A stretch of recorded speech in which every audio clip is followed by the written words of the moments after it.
Ladies and gentlemen, boys and girls, welcome to Cowles Stadium and welcome to Ultimate Championship Wrestling!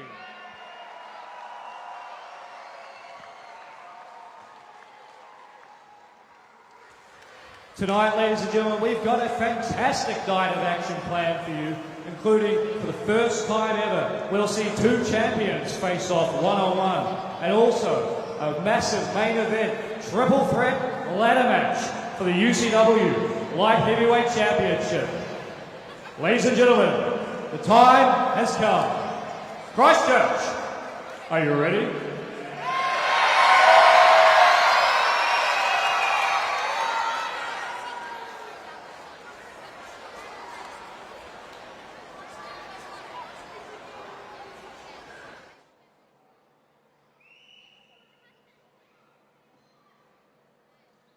All my friends are heathens, take it slow. Wait for them to ask you who you know. Please don't make any sudden move. You don't know the half of the abuse. All my friends are heathens, take it slow. Wait for them to ask you who you know.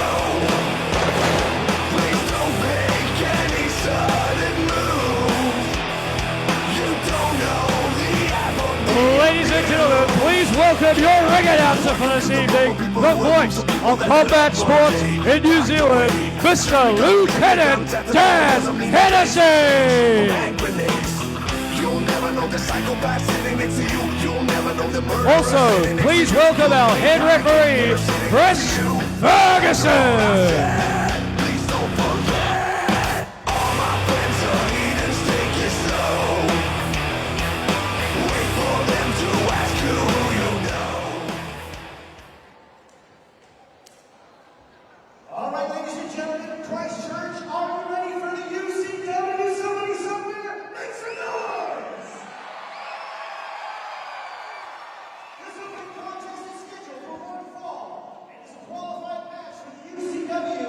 Heavyweight Championship. The winner of this match will compete for the UCW Heavyweight Championship at our next event. Introducing first, this man has recently returned from Japan, touring with Pro Wrestling Noah. Ladies and gentlemen, this is Kingston!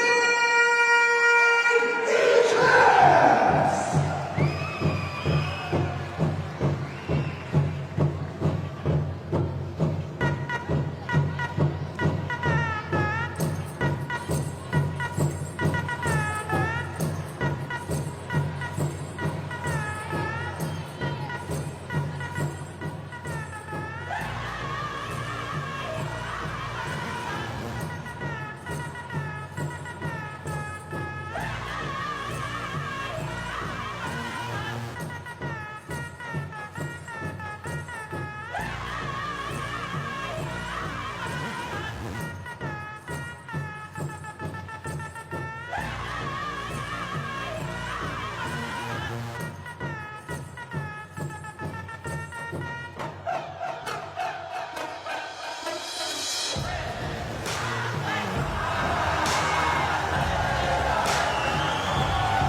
Steve, but Kingston Eclipse no slouch his own right. What a way to kick things off here at UCW Invasion. Two of the country's most accomplished grapplers when it comes to the art of professional wrestling, doing battle to advance to the tournament, the vacant UCW Heavyweight Championship.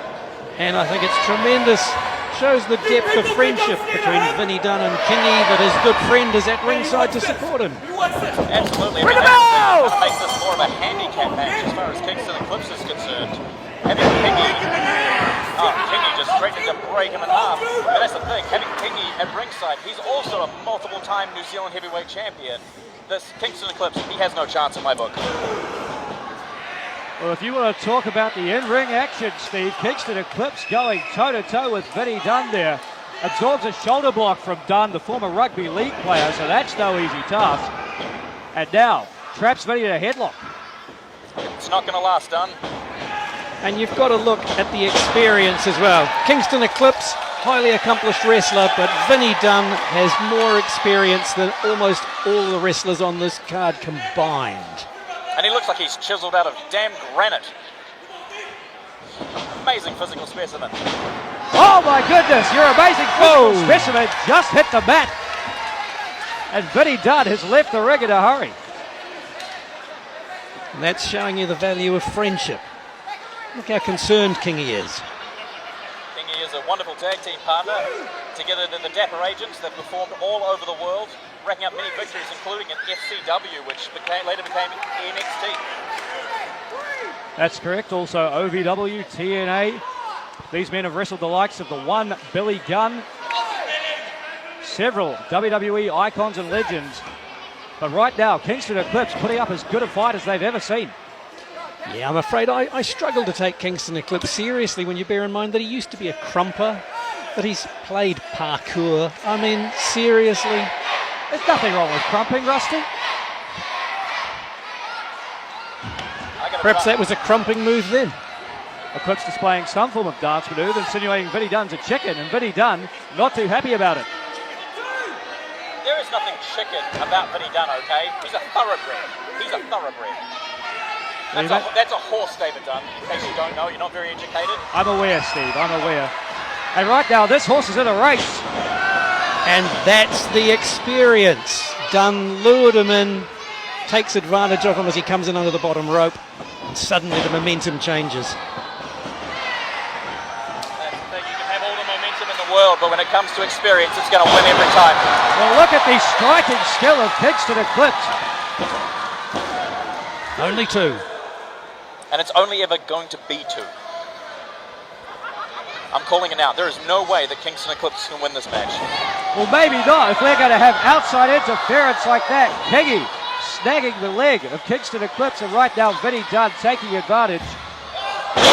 Now, I'm not sure that was actually grabbing the leg. He may have distracted him, David Dunn, but that was Kingston Eclipse's fault for getting distracted. You might need to clean your glasses, Rusty. That was as blatant as they come. Well, all I'm seeing right now is Vinny Dunn taking it with a beautiful sitting full Nelson there on Kingston Eclipse. This is a shrewd veteran's move, conserves his own energy, wearing down his opponent. This is experience at work. Kingston Eclipse back to his feet, and listen to these fans. The fans seeming to give Kingston Eclipse energy, which I don't know if that's fair. This is supposed to be one-on-one. This is supposed to be one-on-one, and you don't mind Kingy being out here with Vinny Dunn? They're friends. They're tag team partners. This is what they do. Maybe Kingston Eclipse is friends with all the fans here. I don't buy that.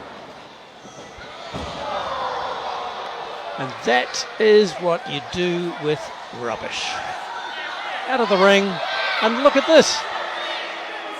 Yeah, I can't see properly from my perspective, but I believe he's waving the scarf around, helping him the same way he helped Vinny. That's very kind. Oh, come on. You are delusional, Steve, if you believe that. Kingy with a blatant choke of Kingston Eclipse, bending the rules. It's just an alternate fact. Look, he's helped him back into the ring. What more could he do for the man?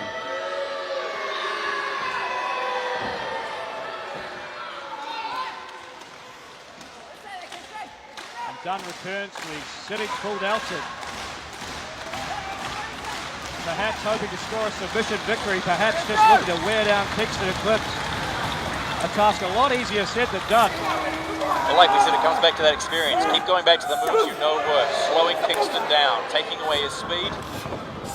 Watch out, Kingston ducks the back elbow. Roaring elbow on his own.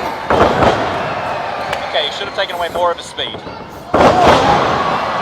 catches Eclipse and abuses the neck breaker. Two! No! Two! I cannot believe he kicked out from that. Two, Riley! Both of these men just wanting to get that shot at the vacant UCW Heavyweight Championship. That's exactly right, Steve, of course. Another qualifying match coming up later tonight. Rufguts, Roddy Gunn taking on this shooter, Shane Sinclair. Oh, that is going to be a fantastic match. I can't wait for that one. What an absolutely stacked tournament we have in store for that UCW Heavyweight Championship. Of course, under UCW rules, a heavyweight. Come on, man. as I'm long a as you're way referee, not a over 100 friggin' kgs, qualify for physiotherapist. that Come division. on. So these are some big boys we're talking about. And Keggy, What was that? once What was again, that noise? getting physically involved on the outside while Vinny Dunn has a referee. If the referee does not see it, Come on, David man, you Dunn, distracted me then from my it did job. not This happen. isn't cool. Look, all I'm concerned about is that Vinny Dunn may have gotten a Charlie Oh, horse we in the good? ring, but luckily, veteran referee Chris Good? Ferguson is helping him out. And once again, Kingy is helping Kingston Eclipse by putting him back in the ring, avoiding the count-out decision. Good sportsmanship all round, I think. Alternative back to Steve. Oh, watch out, Vinny Dunn collides with Kingston Eclipse. Man, it's over. I can't believe he kicked out of that. Dunn has used that spear time and time again in the past to put away his opponents, digging deep into the arsenal. But Kingston Eclipse displaying his resilience here tonight. Oh, but it's not all over yet. Vinny Dunn going to the top row. We know he's lost his elbow. Oh, nobody home. Holy fuck. Eclipse moving on instinct to get out of the way then.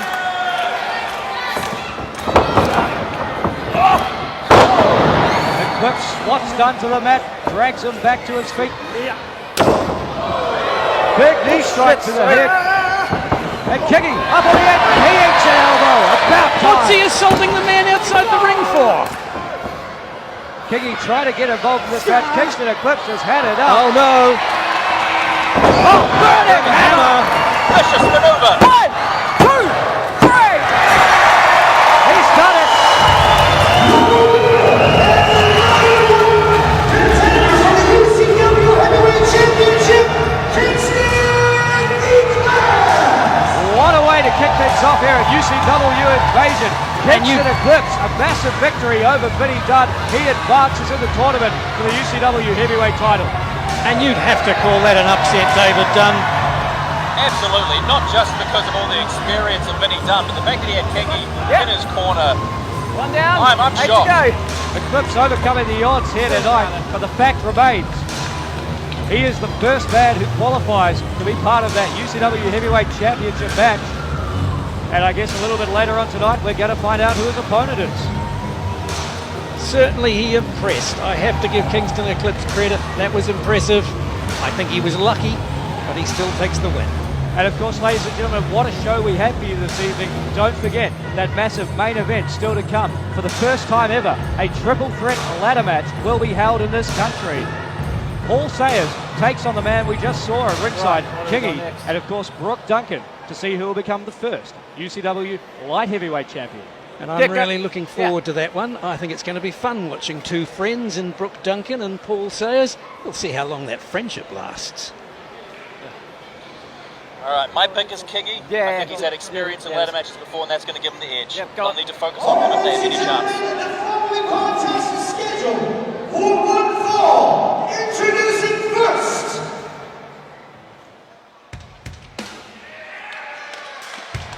making their way to the ring, Leo, Stan, and Simon Seven, collectively known as the Southern Wrecking Crew.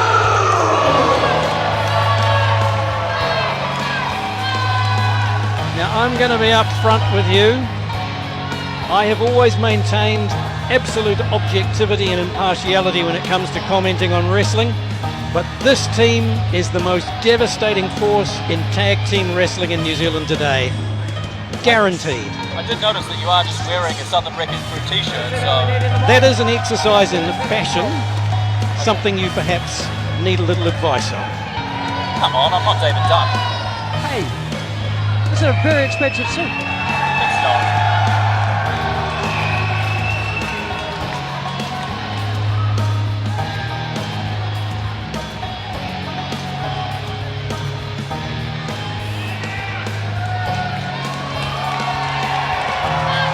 These are arguably the largest men in New Zealand wrestling.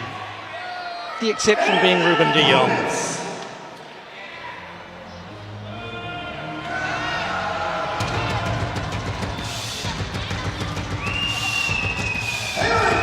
From Sin City, here are the Deadly Sins! J.K. Moody and Kane Khan, two eternally popular young men hailing from Sin City, Invercargill. But they will be up against it tonight, folks, just in terms of the numbers game. There's only two of them, three of the Southern Wrecking Crew. Is Sin City a real place? Have you been to Invercargill? I have not. One way to find out.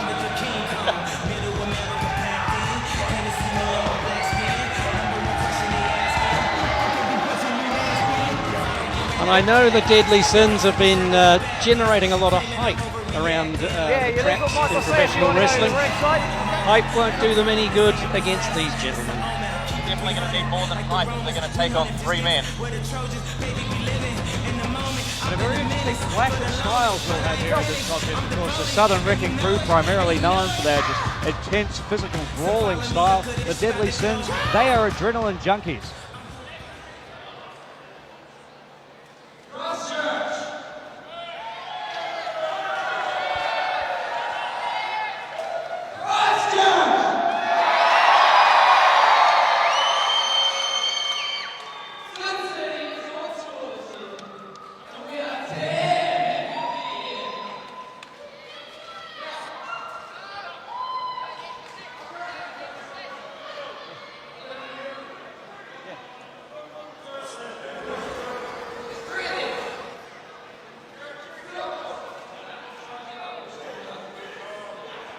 I'm amazed they can count.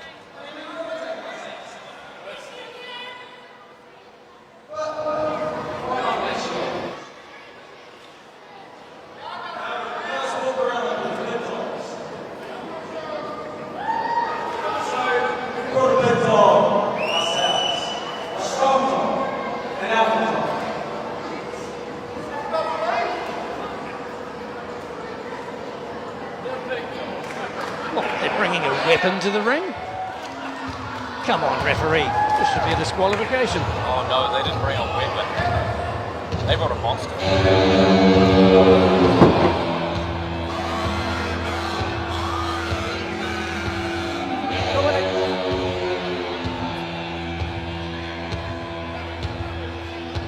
Hey, I'm not in charge. I'm just the referee. Hey, the general manager made it a 6-leg tag. Hey!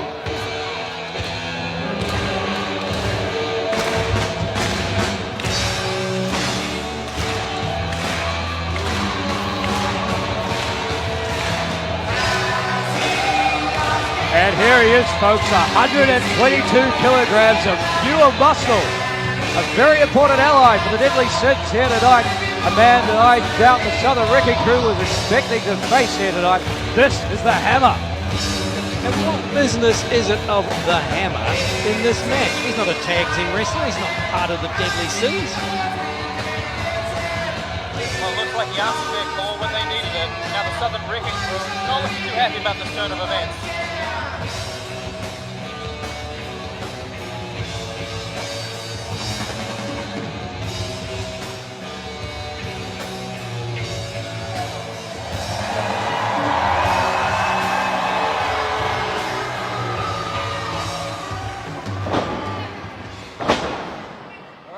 Gentlemen.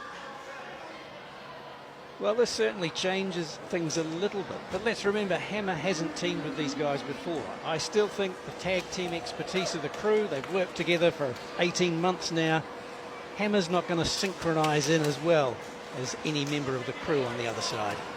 Well, I can't deny the tag team experience of the Southern Wrecking Crew, Rusty, but don't count Hammer out, of course. A graduate of the SPW Training Academy in Invercargill, along with Kane Khan and J.K. Moody, the Deadly Sins. So these men, they've known each other for some time. They've trained together, they've wrestled together, and tonight they're looking to pick up a victory together. Yeah, we've got to remember the Southern Wrecking Crew didn't know Hammer was going to be on this team, so they were prepared for Hammer. I think that is going to give them the advantage. Well, round one definitely to Levi as he overpowers JK. The Deadly Sins are not going to win a power contest. They're going to have to use their speed if they want to come ahead.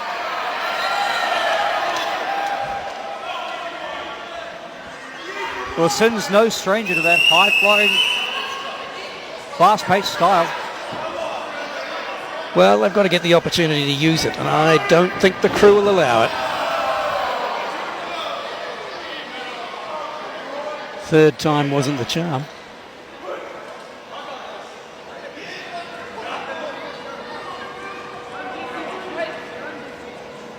Well, J.K. Moody unsuccessful in managing to take Levi Murdoch off his feet, so he makes the tag to his partner, Kane Khan. Let's see if he can fare any better. Well, if at first you don't succeed, tag out.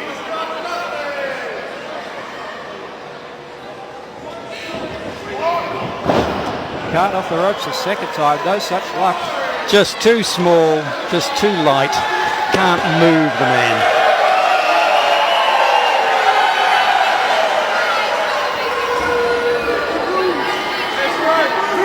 There's southern humour there as well.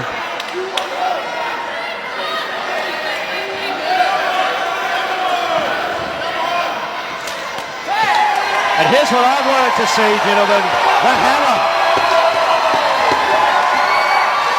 All 122 kilograms of him enters the ring to square off with Levi Murdoch.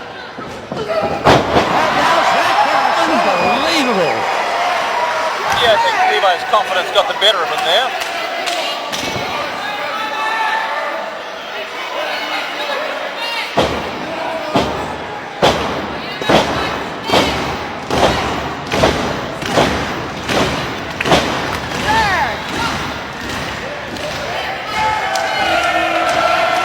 Right, now let's see the big man against the big man. These two Goliaths squaring off in the ring. Hammer fires the first shot, as it were. But to no effect. I don't think there's anybody who pushes Stan Murdoch around. Another clash in the ring. Still nobody moves. An unstoppable force meeting an immovable object.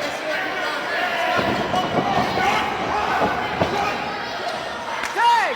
Tag! Oh, blind tag there. A little dissension in the ranks, maybe. Maybe your favourite team's having some issues there, Rusty. Oh, this is tactics. You just watch. How's that for a tactic, Rusty? J.K. Moody, stiff elbow, right to the jaw. Moody ducks under, catches Levi Murdoch again. A little bit of frustration for Levi there. And this is a style very befitting of the Deadly Sins, to stick and move, to get in, to strike, and to get out again as fast as they can, to take advantage of that quickness that they possess. Well, that's certainly the only chance they've got.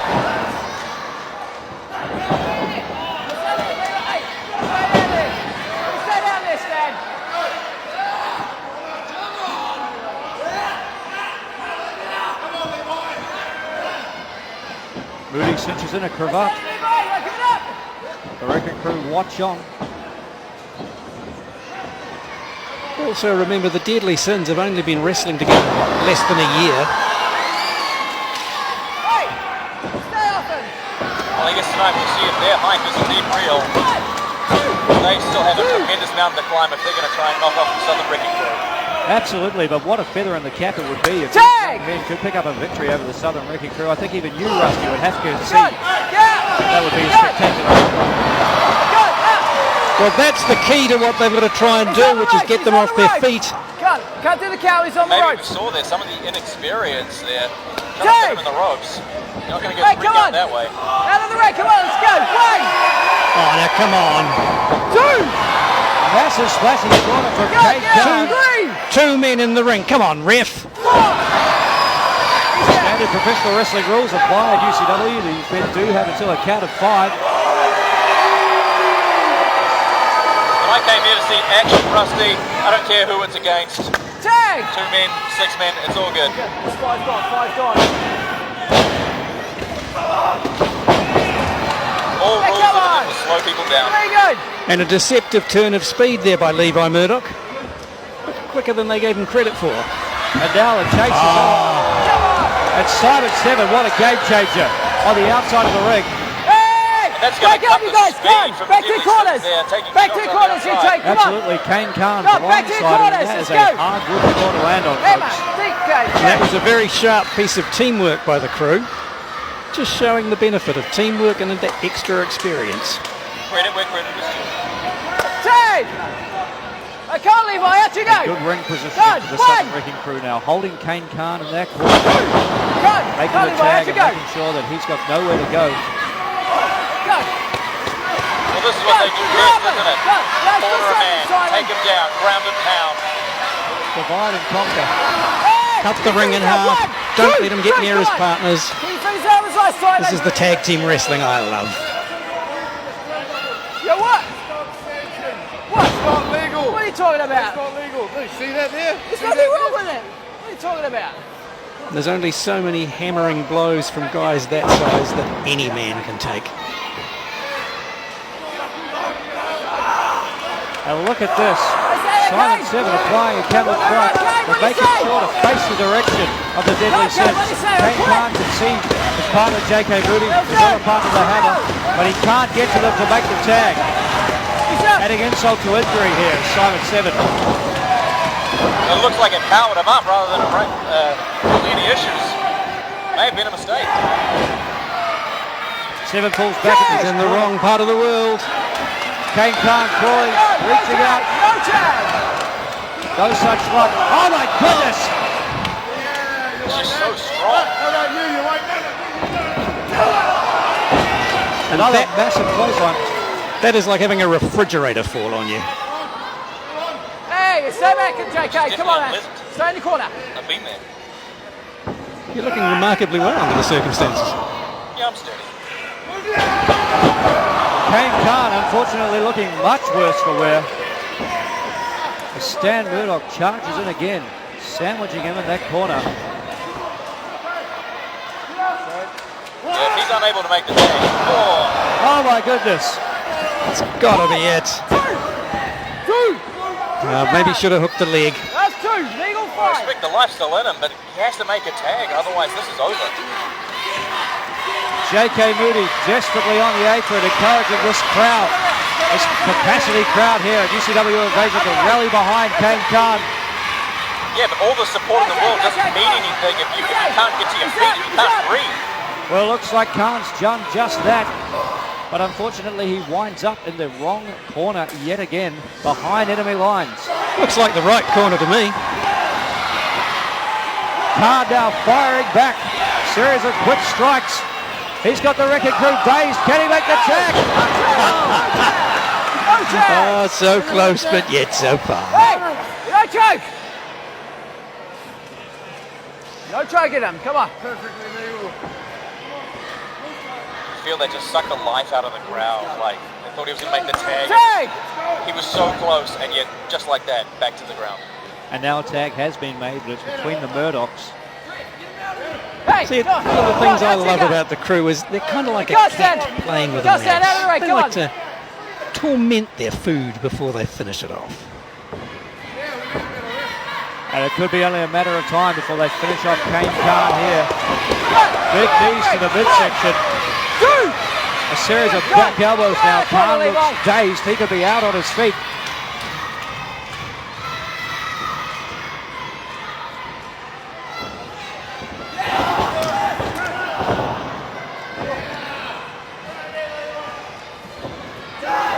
Khan's spinebuster variation of his own.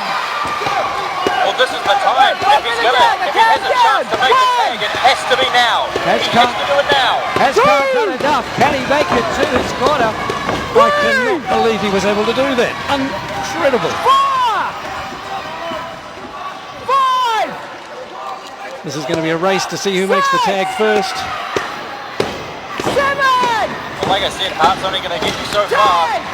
And the tag's been made in both corners. Stan Murdoch and the hammer. Rocked the big man, I don't believe it. Hammer off the ropes a second time. Go to the well once again. Can he get up? Oh, spear tackle takes him off his feet. He's got to be winded from that spear, and he's rolling straight out of the ring. This is the chance. Hammer's on fire. Massive choke bomb. Lifts him up and plants him down to the center of the ring. The wrong man, though.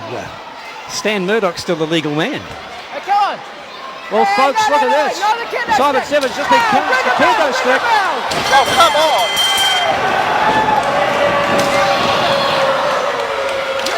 This is disgusting. Well, I think the crew have had enough. They were blindsided. Ladies and gentlemen, your referee Chris has advised me that the match has been thrown out and ruled a no contest. We've got a very volatile situation out here at ringside. Simon Simmons and the Southern Wrecking Crew just assaulting the Deadly Sins and Hammer with a kendo stick. I thought we were going to get a fair fight here tonight. Well, frankly, I think the crew were blindsided by Hammer's inclusion, and they've had enough of that. Oh, massive choke slam. That would have rocked his vertebrae. That was such an intense choke slam. And this is a bad situation, ladies and gentlemen. This is a bad situation for the Deadly Sins and for J.K. Moody right here. Not so much the Deadly Sins as the Dead Sins, I reckon. Well, the Southern Wrecking Crew have definitely lived up to their name. They came, they saw, and they wrecked. And I hope they're happy. I hope they're happy with what they've done here tonight. I imagine they are. Well, I, for one, am not, Rusty.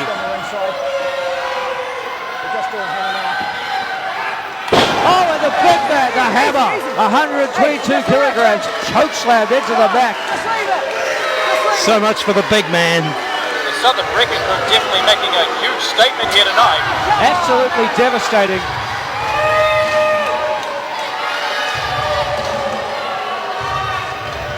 They didn't get to walk away with the victory, but they're the only ones that get to walk away.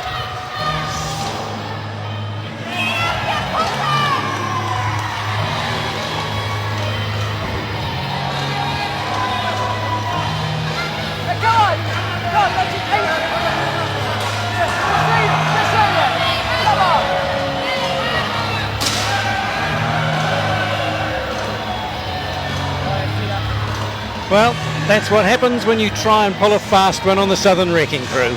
The crew get the last laugh.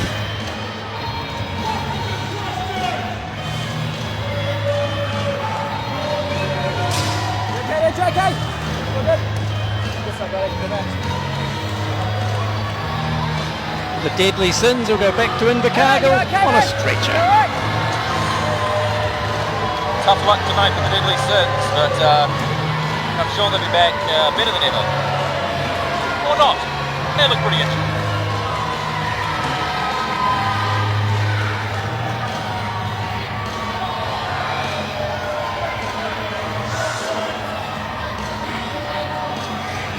I think we can call that a moral victory for the Southern Wrecking Crew. A moral victory? Yeah, they won. Oh, they walked away. These guys crawling away. That sounds like a moral victory to me. J.K. Moody slowly making his way back to his feet as the hammer makes it out of the ring. Deadly Sins and the hammer, they will be able to walk away, to live to fight another day. But officially, this one, inconclusive, a no contest between the Southern Wrecking Crew, the Deadly Sins and Hammer. Well, hopefully they'll meet again down the road. The crowd giving a nice round of applause for the Deadly Sins and Hammer. Frankly, the Deadly Sins were lucky they didn't get even more of a beating. you and I need to look up the dictionary definitions of luck and morals. I loved the match. Yeah. The moral of the story is don't try and pull a fast one on the Southern Wrecking Crew. All right, an important bedtime story for everybody. Keep Kool against Will Power. Well, ladies and gentlemen, we thank you for joining us wherever you are in the world, and of course, do not go anywhere because still to come. All right, ladies and gentlemen, boys and girls, how are we doing so far? You having a good time? All right. Well, the contest is scheduled for one fall. It is the number 1 contenders match for the UCW Light Heavyweight Championship. Introducing first.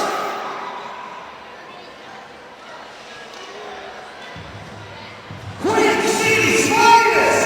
This is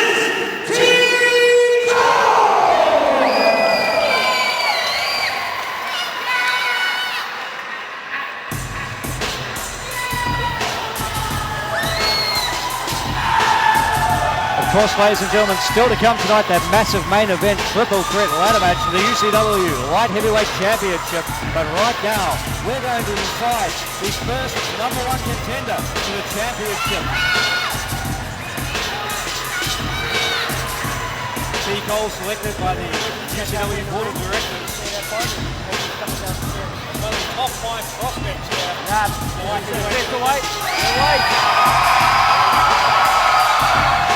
He's definitely got the support of the crowd. He is very much the hometown hero here in Christchurch. He's got some good And days. his opponent.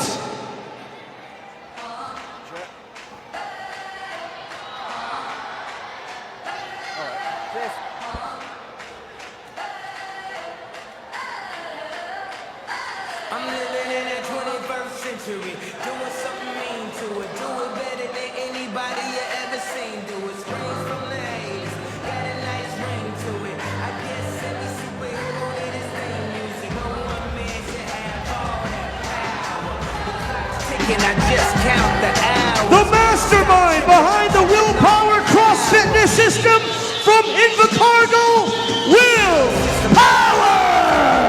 It's open, we ain't got nothing to lose, everybody. This one, ladies and gentlemen, Will Power, one of the most accomplished athletes coming out of the Invercargill SPW training school. And tonight, he looks to stamp his mark here in Christchurch, here at Ultimate Championship Wrestling, and become the number 1 contender to that UCW Light Heavyweight Championship.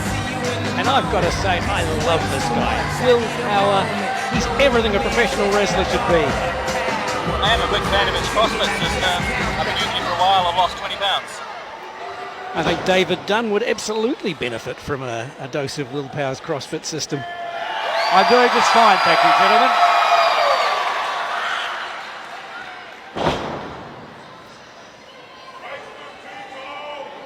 And just compare those physiques. Look at that Right, ready to magnificent go? body of Will Power's. Ready, Will? Do it! Product Ready to of go! hours of training. We're underway.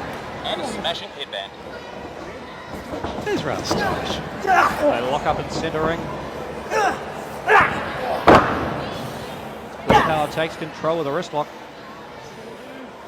He's come a long way in a very short time, Will Power. I think only made his debut early last year. That's correct, Rusty, and of course picking up a slew of awards, end-of-year awards from the SPW Academy. Really one to watch in 2017. And also the only man, I believe, to defeat Hammer last year. That is correct. Certainly a feather in his cap, and what a feather in the cap it would be for Will Power to become the number 1 contender and go on to face whoever the champion may be at the end of tonight's Invasion event. Will Power showing some of his agility, and this is in theory befitting of the style we'll see from the light heavyweight division. Rusty, earlier tonight we saw the heavyweight division. Oh, look at this showing off. The speed and agility on display here. And Tico managing to match Will Power hold for hold in the early stages of this contest. Yeah, he was just showing. Shoulders up. Left side headlock takeover grounds Will Power. Shoulders up.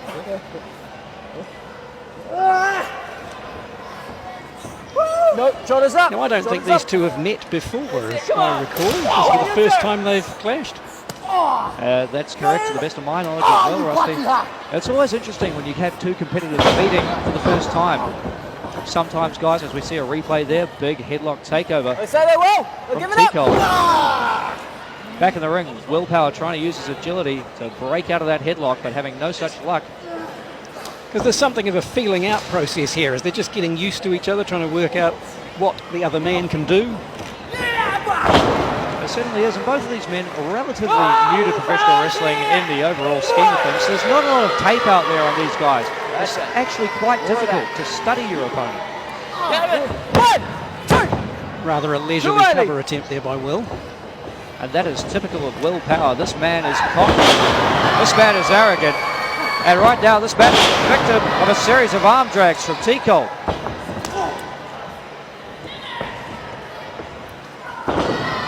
Up and over the back from Tico. Now, what was the point of that move? Was that just showing off again?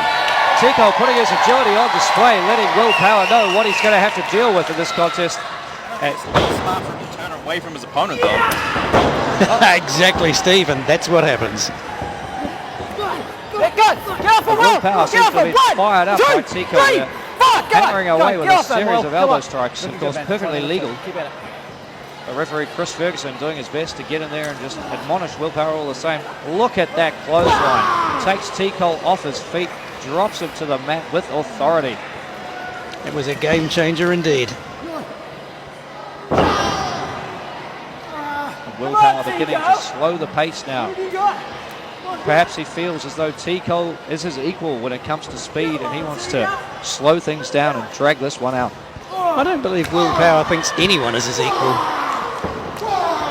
And I'm inclined to agree with him. Clothesline from Tico knocks Power down. The fans showing their appreciation.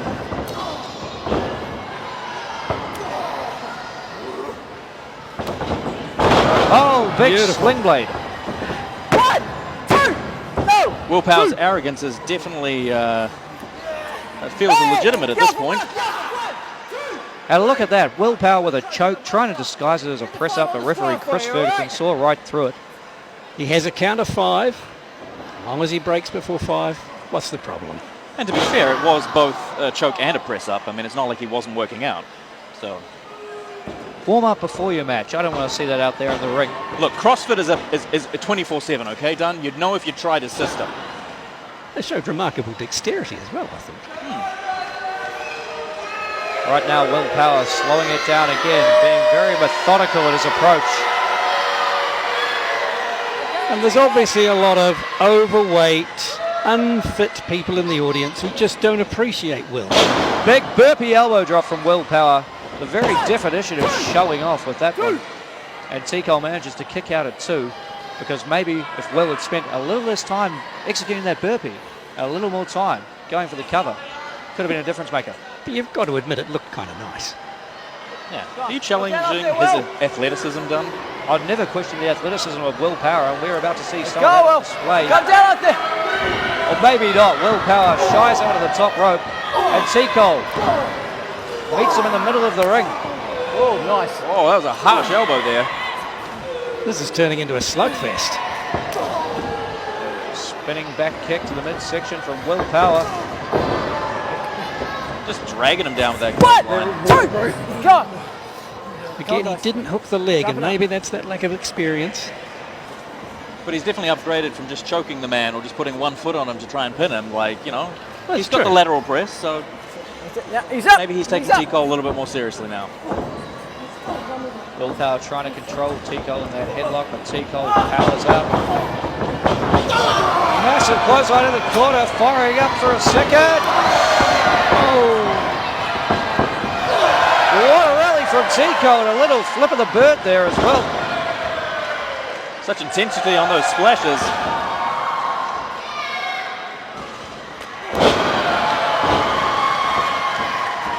Drop kick to a seated Willpower. Tico drags him back to the center of the ring before hooking the leg for the cover. Incredible kick out by Willpower there, literally using Willpower. That's what he's best at.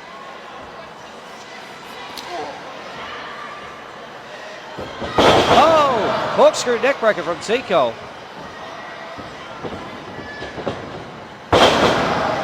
An elbow drop of his own. Cover here. Both men in this contest getting a little showy, a little flashy with their moves. But he's got a little game of one-upsmanship on our hands here, folks. There's a lot of people to impress here in this audience and in UCW management. And very evenly matched, I'd have to say so far.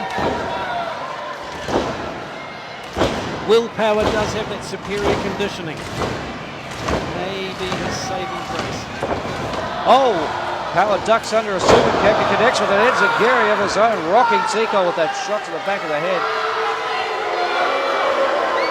Next things are getting serious for Willpower here. You see a replay there of that big back elbow from Tico. But right now it's Willpower who's in control of this matchup. Oh, rushing in for a shining wizard of sorts. 1, 2, 3! And he's got him! Just like that.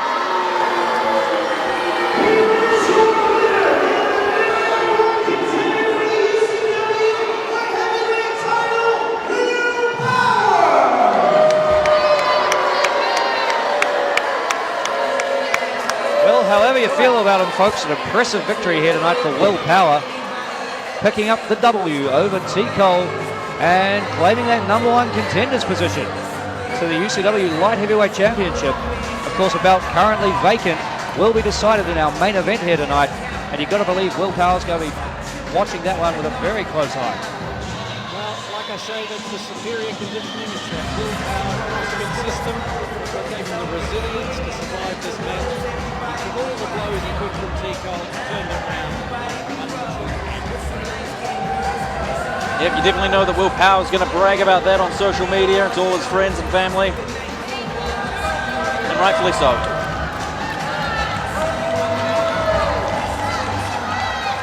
Well, this capacity crowd here in Christchurch showing their respect to T-Cole. Incredible effort from this young man. I'm sure we'll see him back here in UCW sooner rather than later. But unfortunately, not victorious here tonight. Yep. And that #1 contender. With this crowd? I mean, they boo Willpower, who's victorious, and then they applaud ladies in ring segment. Ring segment first. What's in the ring crew? Yeah, the ladies will come down later on. We're those bloody cowards. Should we get up in there now? Nah, stay on a second. You good? You're all right. Got out of the way. You're good. You're all right.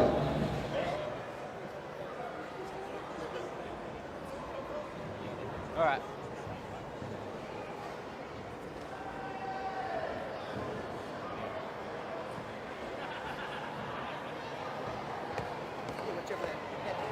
Yeah. Yep. Introducing, representing Australia, here is Savannah Summers and Quinn Beauregard.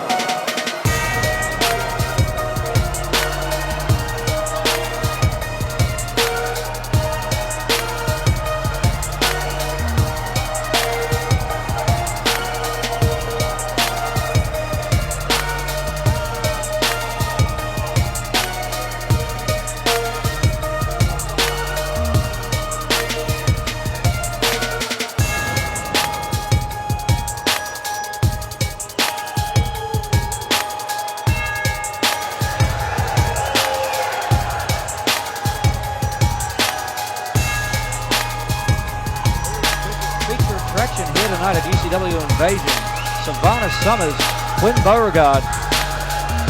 Savannah Summers. She is from Australia. Let's pronounce her name correctly, please. You say potato, I say potato. Neither of those are real words, Dunn. And neither of these women deserve to be compared to potatoes or potatoes. My apologies. Well, Savannah Summers, as it were. In need of a microphone.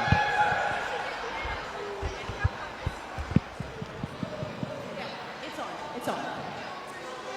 Okay, so in case you weren't all aware, my name is Savannah Summers. And this right here is my good friend, Quinn Beauregard. Quicken, let's get selfies. Well, that's so adorable. Now, we have come all the way from Australia to wrestle to wrestle in front of you plebs. But I don't see anyone here for us to wrestle. I think they must have heard we were coming and they got scared, like New Zealanders do, you know? Yeah. Let's get a video of the plebs.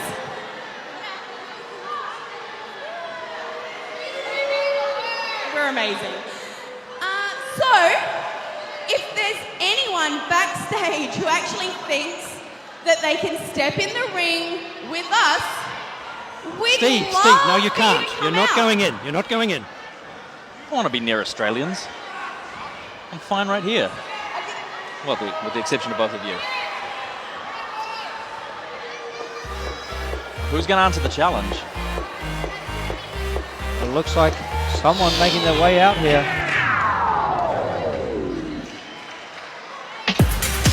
It's Tabitha.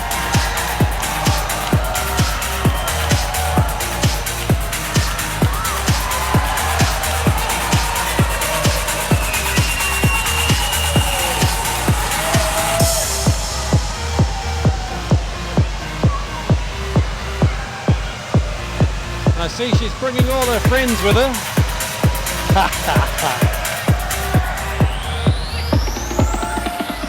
Look, she's here to defend our country, all right?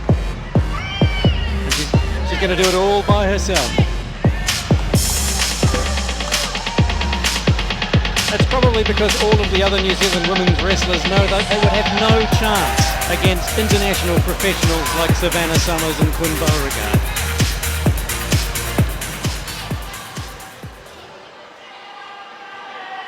You're all by yourself?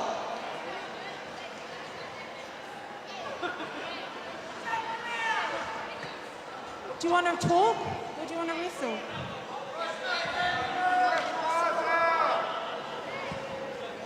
Well, actually, Tabitha. A cheap shot by the Australians, no surprise there. And the bell sounds, so it looks like this one officially going to be a 2-on-1 handicap match. Oh, wait a second, Dunn. It's the longest active professional wrestler in New Zealand. It's JPE. We heard rumors JPE may be here tonight. That's true. I saw her on the same plane as me. You didn't think to tell us? You didn't bring it up. Unbelievable. Don't put this on me. JPE just plain evil coming to the aid of Tabitha. It looks like we're going to see a fair fight now, 2-on-2, Australia versus New Zealand, with the pride of both nations on the line. Quinn Beauregard and Savannah Summers maybe questioning their decision to make this challenge now.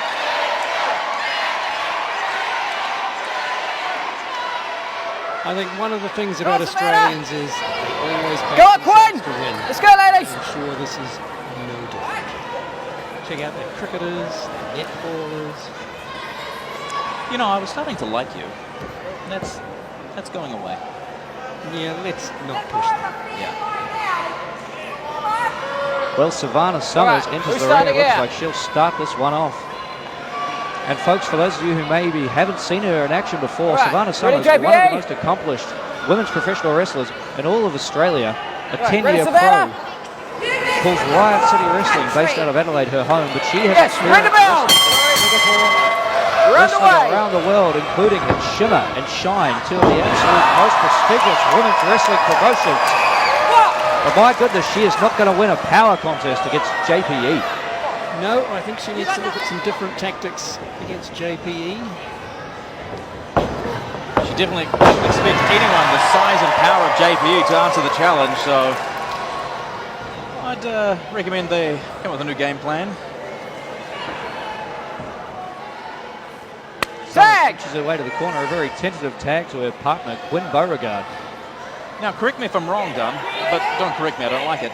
But Quinn Beauregard's essentially a rookie in this business, isn't she? Comparatively speaking, yes, Steve. I believe she made her debut in 2015, only a couple of years under her belt. But Beauregard has been teaming with Blair Alexis in RCW, wrestling a number of tag team matches, so she's going to feel right at home tonight, even though she's with a different partner. tag! But on the other side, we have Tabitha and JPE, who have known each other for so many years. It's clear that they're going to work quite well together. This could affect the match. Well, that's the theory. We remain to see if it gets put into practice. Having said that, they're not regular tag team partners, so that advantage maybe not as marked as it could be. Tabitha flinging Quinn around with a handful of hair. They're stooping pretty low and bending the rules a little bit, I would have thought. Set out facebuster from Tabitha. I mean, the Australians were trying to wrestle, but we're stooping to a bit of gamesmanship. Two early. Tabitha delivering anything but a warm welcome to New Zealand for Quinn. Hey, go Savannah! And look at that, Rusty. You want to talk about stooping. Get off the legal woman! Savannah Summers claims she's just stretching her leg, but we know damn well what she was doing. That kick to the midsection to the lower back of Tabitha has just changed the momentum in this matchup considerably. I call that good tag team wrestling, to be honest. Yeah, and you don't know what's in her head, Dunn. Okay, it may have just been a side bit if she got her in the back.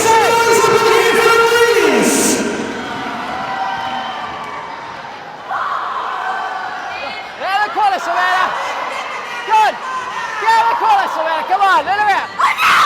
Hey, easy. What's Chris Ferguson's problem? I'm sure he has many. Hey! He's in the ring with 3 beautiful women and JPE. What sort of problem could he have?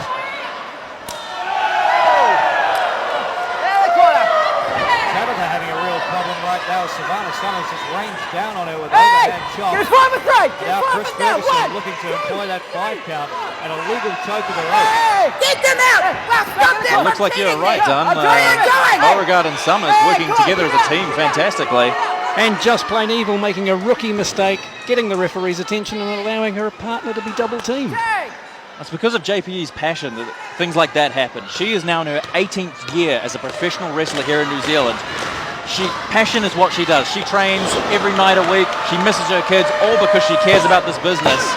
And she almost cost her team the match. Well, the last thing you want to do is tick off JPE, and that's all that's happening here right now.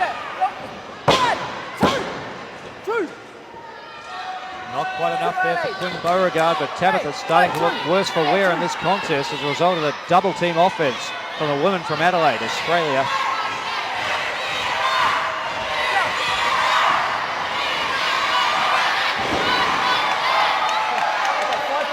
Clearly Quinn is not fazed by the audience's disapproval. She seems to actually be powered up by it.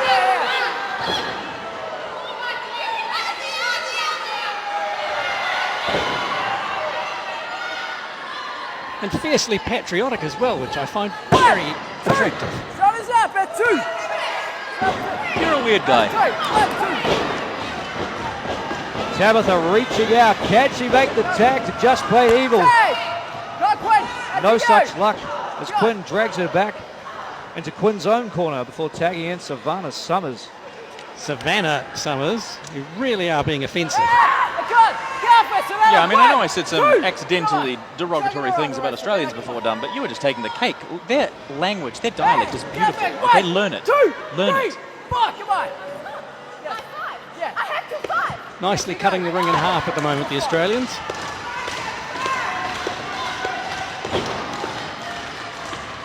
Tabitha is definitely in trouble now. Like, she has to make the tag. And Savannah Summers locks in that chin lock in center ring, making sure the ring positioning is just right to keep Tabitha far, far away from Just Plain Evil. And Tabitha begins to break free, so Summers counters. Applies a different submission. She's up. Tabitha knows this is when she has to make her move. Tabitha starting to break free. Takes Summers over. Nice move. Come on, Tabitha. This is your one chance to get chance. over there and make that tag, or it will all be for nothing. Oh, big boot from the Australian. And just like that, the Australians regain control.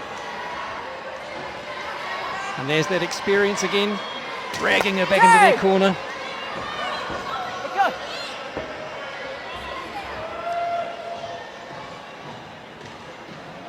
Setting Tabitha up here for what could be a double suplex and it connects. A lot of leniency from the ref there. Two! Oh, that's two! I thought that was a little bit of a slow count by Chris Ferguson. Chris Ferguson calling this one right down the middle. And you've got to when the stakes are as high as national pride. Australia and New Zealand. I actually think there's an argument to be made for a neutral referee for this match. I don't know that the Australians would be happy with having a New Zealand referee. Well, Tabitha's not going to be happy with a series of forearm strikes to the turnbuckle, but there's nothing she can do about it. I think professional wrestling could learn a lot from professional cricket. 5-day wrestling matches. Yeah, I have to get a hard pass on that one. It's a no from me too, Rusty. The commentators get free lunches at those ones. All right, I'm back on board. You sold me.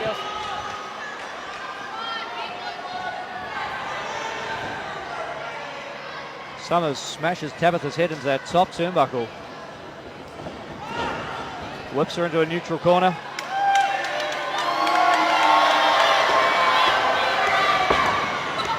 This has to be driving JPE insane. Being on the sidelines for so long. She knows Tabitha needs to make the tag, and JPE ready away. Oh my goodness, both women, same idea there. Modified hair grab takedowns. Now what happens if neither of these women get up? I believe if referee Chris Ferguson reaches a count of a 10, this would be a draw. I guess both countries will be equal. I'm okay with that. Well, Savannah Summers ensuring that doesn't happen. And Tabitha kicks her free and makes the tag to just plain evil. And business is about to pick up Dunn and Rusty. What a clothesline. Just damn near oh my God, I'm speechless. Oh! Crushes her in the corner.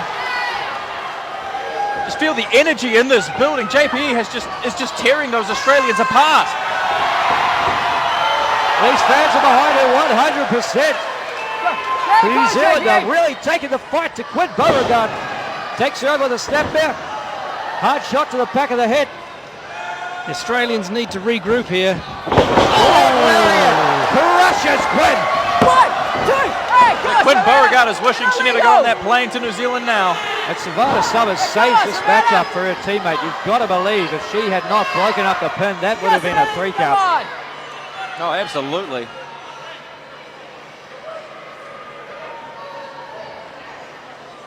Summers positions Tabitha in the corner now. What's she thinking? Superplex, perhaps.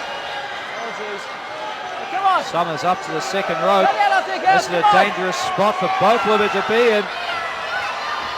High risk and no reward.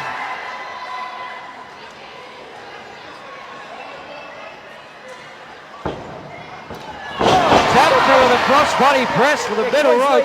Quinn's legal. Lands on Summers hard, but Summers manages to roll out of the ring. And now that leaves Quinn Beauregard all alone with both the New Zealand women. Modified backbreaker. Oh, goodness. Okay, yeah. 1, 2, 3. And she's got it!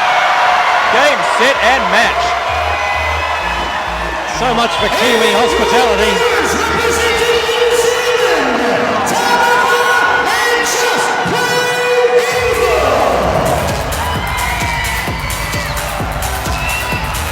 Well, what a contest, ladies and gentlemen, with the pride of two nations on the line. New Zealand is victorious here tonight in Christchurch.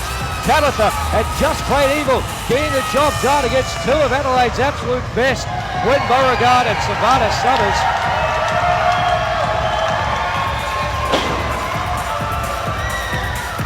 So, sorry Australia, New Zealand is the winner on the day. A lovely show of respect there from the tag team partners. Drinking? Just plain evil with Tabitha. No, I gotta go rest up. Otherwise, I'm gonna be punched by the. Well, maybe in professional wrestling, just like in rugby, New Zealand comes first. We can't help being that good.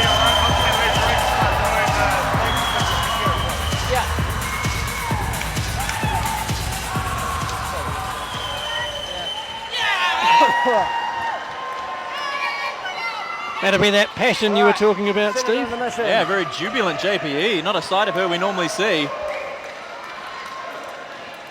Incredible victory for the New Zealand competitors here tonight. JPE and Tabitha walking a lap of the ring, coming right by us here at the commentary position. Yeah, don't get too excited, David. Calm down, calm down. You boys seen the wrecking crew? No, where are they?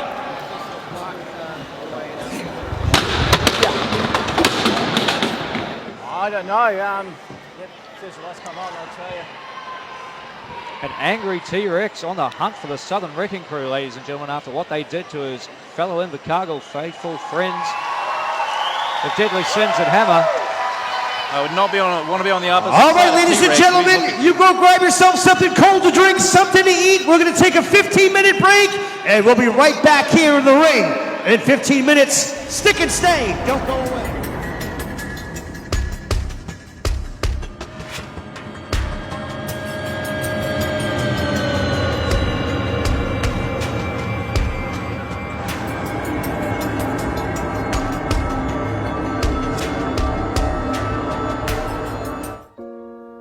Oh, Father, tell me, do we get what we deserve? Oh, we get what we deserve. And where down we go, oh, oh, oh, oh, oh, where down we go, oh, oh, oh, oh, so where down we go, oh, oh, oh, way down we go. Oh, you let your feet run wild. Time has come as we all go down.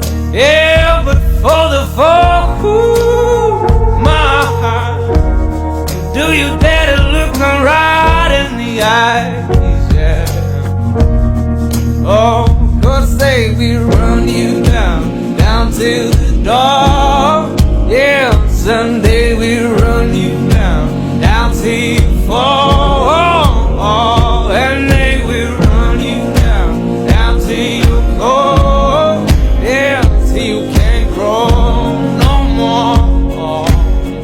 And where down we go, oh, oh, oh, oh, where down we go, oh, oh, oh. Say where down we go, oh, 'cause say we run you down, down to your car, oh, way down we go.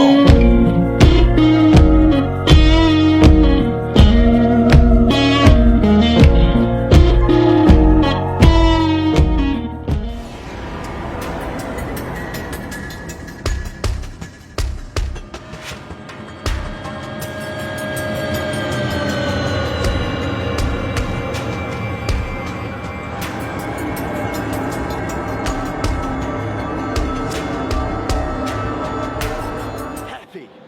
The champion is annoyed. The champion has come all the way down to the arse end of New Zealand. Christchurch. Even the way you say it, it feels like crap coming off your tongue. I've come down to Christchurch to put my title on the line. And what happens? Marcus Kool decides to lose to get out of our match.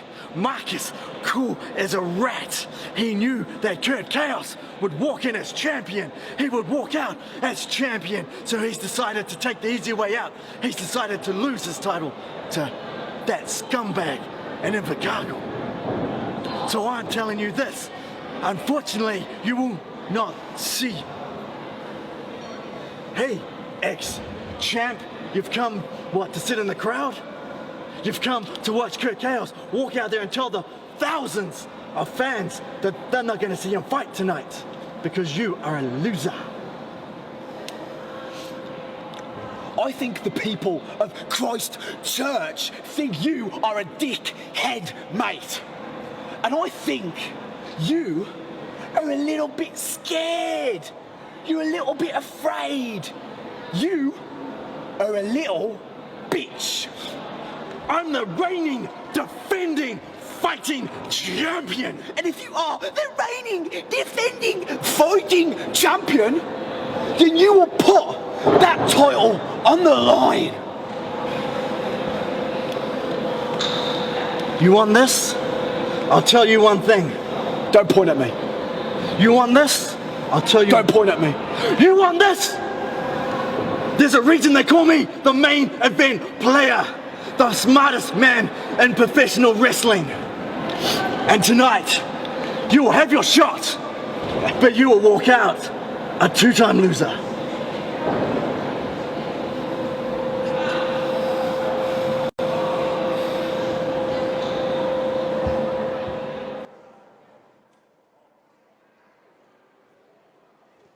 Ladies and gentlemen, the following is scheduled for one fall, and it is for the New Zealand Heavyweight Championship. Introducing first, he is the reigning, defending New Zealand Heavyweight Champion, a man that needs no introduction, fighting out of Auckland, New Zealand. Ladies and gentlemen, please welcome Curt Chaos!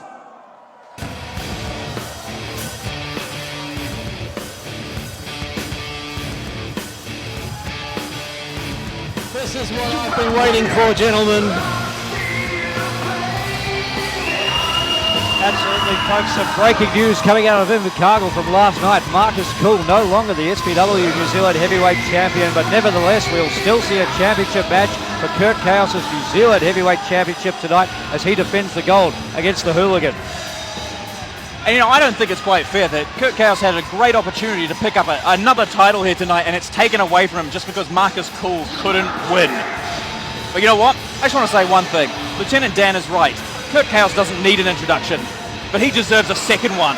He's my boy, so here we go. Ladies and gentlemen, from places you can't afford. Oh,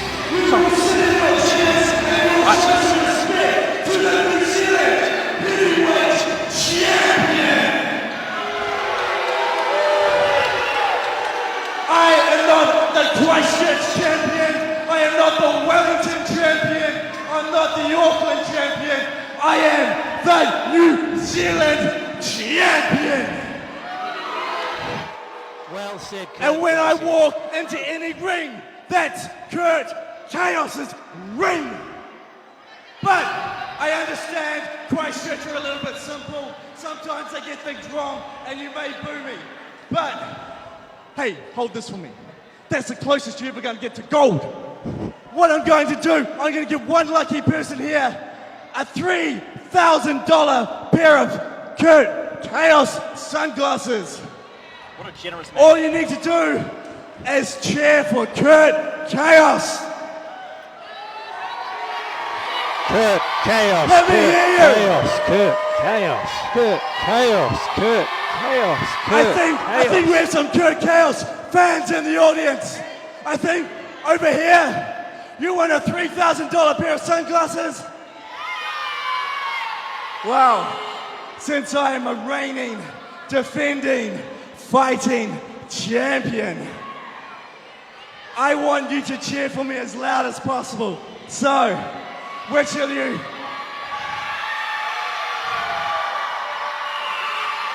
Shades of Bret the Hitman Hart. Oh, he's just got such a deep heart himself. Well said. I'm actually starting to like you, Steve. I appreciate that, Rusty. Oh, no. Screw you! I'd rather break my glasses and give them to any of you suckers! Absolutely heartless from Curt Chaos, getting those kids' hopes up and then shattering them right there in the palm of his hand. Okay, to be fair though, the kids did not deserve the sunglasses. And his opponent, the challenger, originally Kids from have to learn to Birmingham, face England, disappointment. who now calls Queenstown home. He's a former SPW Heavyweight Champion. He is Hooligan Marcus Kool!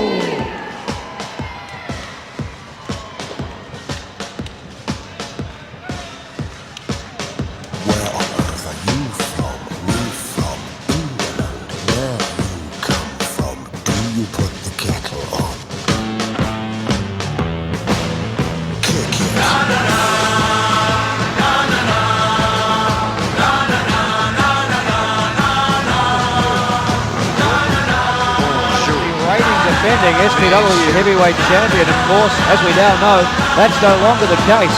But Kool still has the opportunity to leave with gold around his waist, and he'll be looking to end the near 300-plus day reign of Curt Chaos, who won that New Zealand Heavyweight Championship back in April 2016. Tonight, Marcus Kool looks to make history and win the New Zealand Heavyweight Championship for the first time. But it's not going to happen, David Dunn.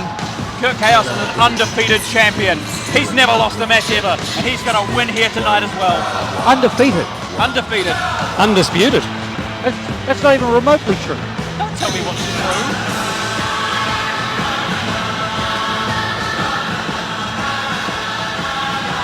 And I must apologise for attempting to give the champ a second introduction. I almost talked over him, and I will say sorry to the champ later on after he defeats Marcus Kool and continues his reign here tonight.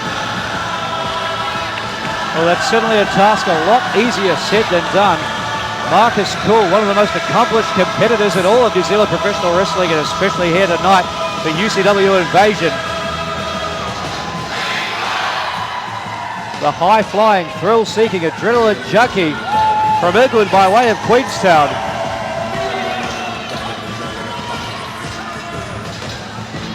Look, we don't want to take anything away from Marcus Kool. He's obviously a fantastic competitor. Actually, I disagree. We've already seen one thing taken away from Marcus Kool, and that was the SPW title. Nice one, Rusty. That is a fact, Dunn. That is a fact. You can look that up. That happened.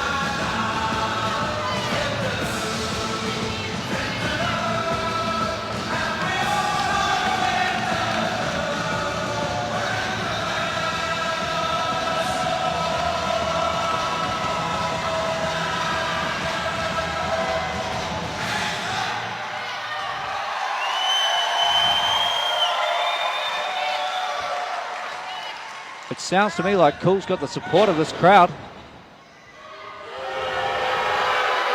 And Curt Chaos' ovation just a lot deeper is all. An entirely different reaction for the champ.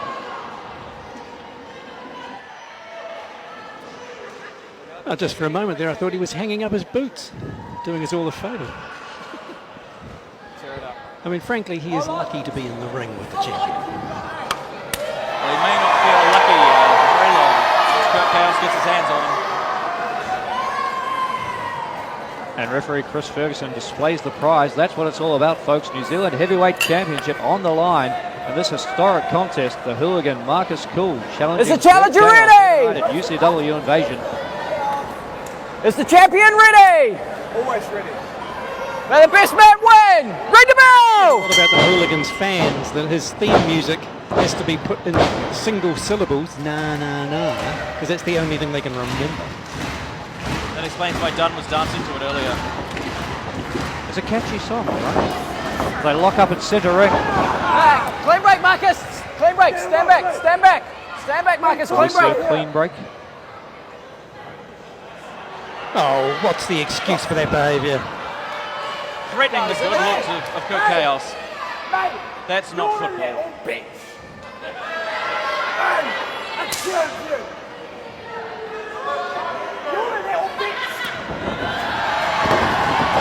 Marcus Kool ramping up the aggression. And the champion wisely stepping out of the ring. He won't in front of your Take hand. the Come on, momentum, Trip. regroup. Yeah, get back in the ring. Come on, let's go. It's just tactics. Back in the When ring, you're in the catch you ring up. with the One. smartest man in professional wrestling, it's all about tactics. Two. The hooligan has no chance. No chance. Well, Curt Chaos' tactic seems to be to run away from the fight more often than not. It's a great tactic. Let's continue. Undefeated. Once again, no. Clean break. Hey, stand back, Marcus. To be fair, Stand the back. only tactic that matters in a championship match is that you keep the championship title. More facts, Dunn. More alternative facts. And Marcus Kool stopping a mud hole with Curt Chaos. Kurt's just regrouping. Curt seeing stars after that one. Frankly, that must have been close to a disqualification. That was almost definitely 5 count. I don't know how I feel about a non-Auckland ref taking charge of this match. I'm just worried there may be some bias against the champion. We've got a challenger from Queenstown, a champion from Auckland. Why not have a referee from Taupo? Makes perfect sense to me. It's pronounced Topor. I have had enough of you. And Marcus Kool's had enough of Curt Chaos. And Chaos wishes he'd had enough of those chops. Covering up at his chest as a hooligan really starts to home in. Chaos is just biding his time, okay? That's what he does. It's the long game. Big clothesline. That's got to hurt.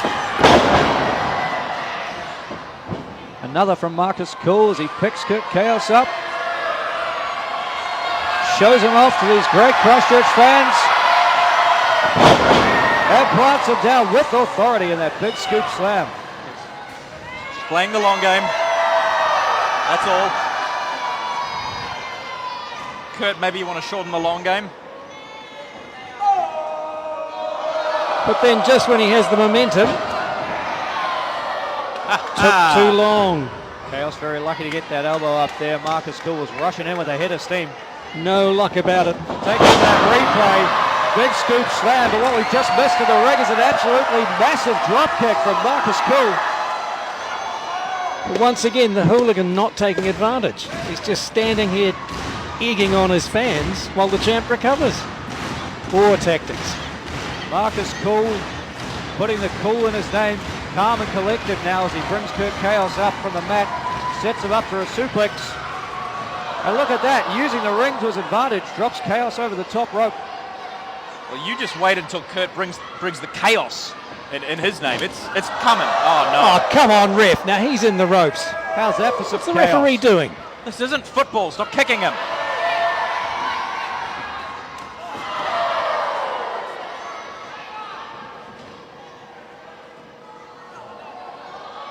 Dangerous predicament for Curt Chaos. Come on, ref. Tangled up in those ropes. Neck balanced on the bottom. It looks to me like Marcus Kool's got something sinister in mind.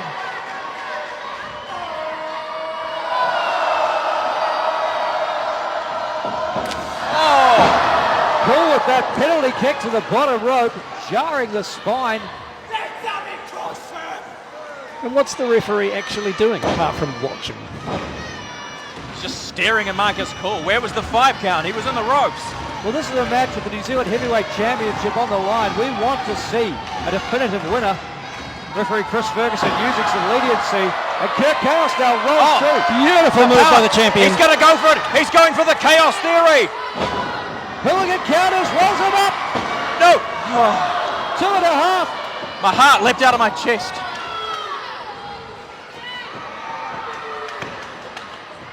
Oh, bicycle kick. I think Curt Chaos could have played football with a move like that. He definitely would have been better than Marcus Kool. And Chaos now with the closed fist. Referee Chris Ferguson got to do something about this. Now the referee wants to count? Suddenly the rules matter? Curt Chaos being held accountable for his actions for once. I don't like how you're framing this, David. Okay, rules are made to be followed. Okay, I've said that all night. I just think the referee needs to be consistent. If he's going to let Marcus Kool bend the rules, then he has to let Curt Chaos do the same. Consistency, that's what it's all about.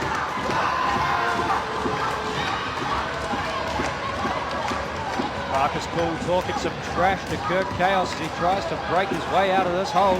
But Chaos just adjusts his grip. Yes, that nice Cobra clutch on there.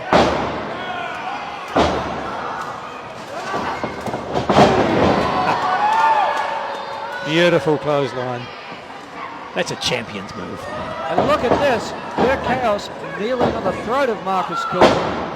He's just stretching out the knee. He's had issues with his patella in the past. He's got to be careful of the patella. Will you stop? He will not. Curt Chaos bending the rules any which way he can in order to get some sort of advantage. But again, look at this. You're going to tell me this is legal, eh? And isn't this exactly what Marcus Kool was doing to the champ just moments before? What's good for the goose is good for the gander. David Dunn, you cannot have it both ways. There's a difference between a choke and a kick. You're a biased individual. That is what you are, David. I'm calling this one right down the middle. And right down the middle, the champion is in front. He has it under control. Back to that fantastic Cobra clutch there. He's just a student of the game, Curt Chaos. He brings the smarts, he brings the athleticism. He's just unstoppable and undefeated. Oh, watch out, Kool ducks under that short arm punch. It's a big boot though. Magnificent. Every time Marcus Kool mounts some form of comeback, it gets cut down by Curt Chaos, and that's what he does. It's the long game, and it's working for him perfectly. That's why he is the New Zealand Heavyweight Champion. Bad part of town for Marcus Kool, bent over backwards on that bottom rope. Kool gasping, trying to get some air back in his body.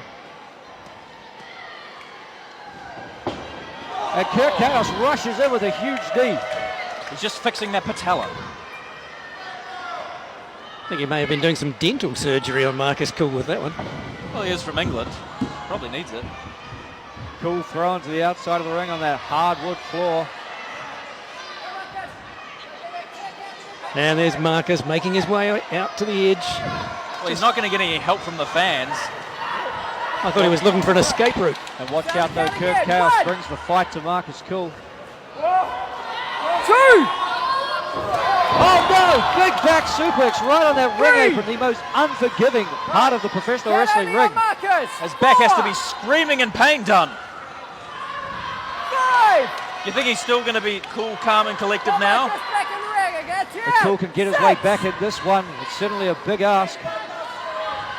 It was a brilliant move by the champion. He'll take a count-out victory if that's Kool cannot get back in the ring. And referee Chris Ferguson well on his way. Marcus Kool does have it to a count of 10. No, he's back in! And right at the last minute, or the last second, Kool rolls into the ring. Just like that, Chaos on him in a second, like a vulture. Sexy vulture. Did you just call him sexy? Look, are you going to deny it? Use your eyes, man. I know you got sunglasses on at night, I might add. But he's getting a little bit concerned about you, Steve. Well, back in the ring, Curt Chaos not concerned one bit. He is really taking control of this contest, slowed things down to the pace that he likes to wrestle at.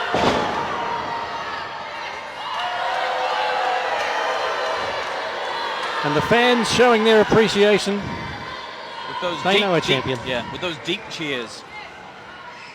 And once again, Chaos looking for that Cobra clutch. Just wearing the hooligan down. Yep. It's all about the long game. Of course, Marcus Kool, famed for his stamina, known on the football pitch as the striker of the team, to kick goals all day long. But with Curt Chaos applying that Cobra clutch, squeezing away at the neck, stopping the blood flow to the brain, that's really going to have an impact on Kool if he can get out of it. And in fact, we could be looking at the end of this contest right here. If Kool's hand hits the mat for a third time. This one up. He's up.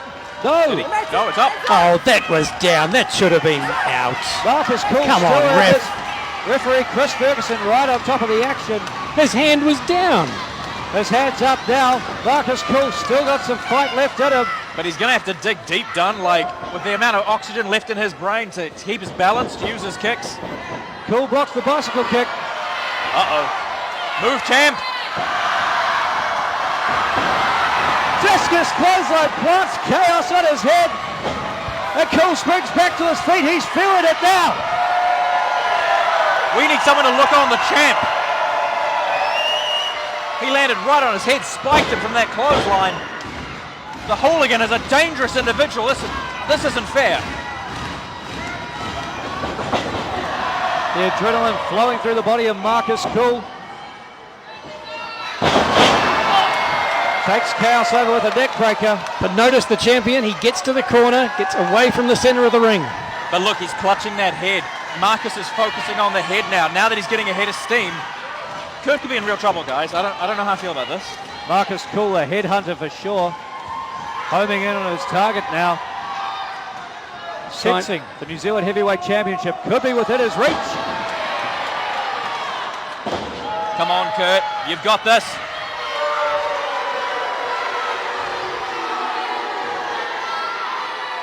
Once again, the champion one step ahead.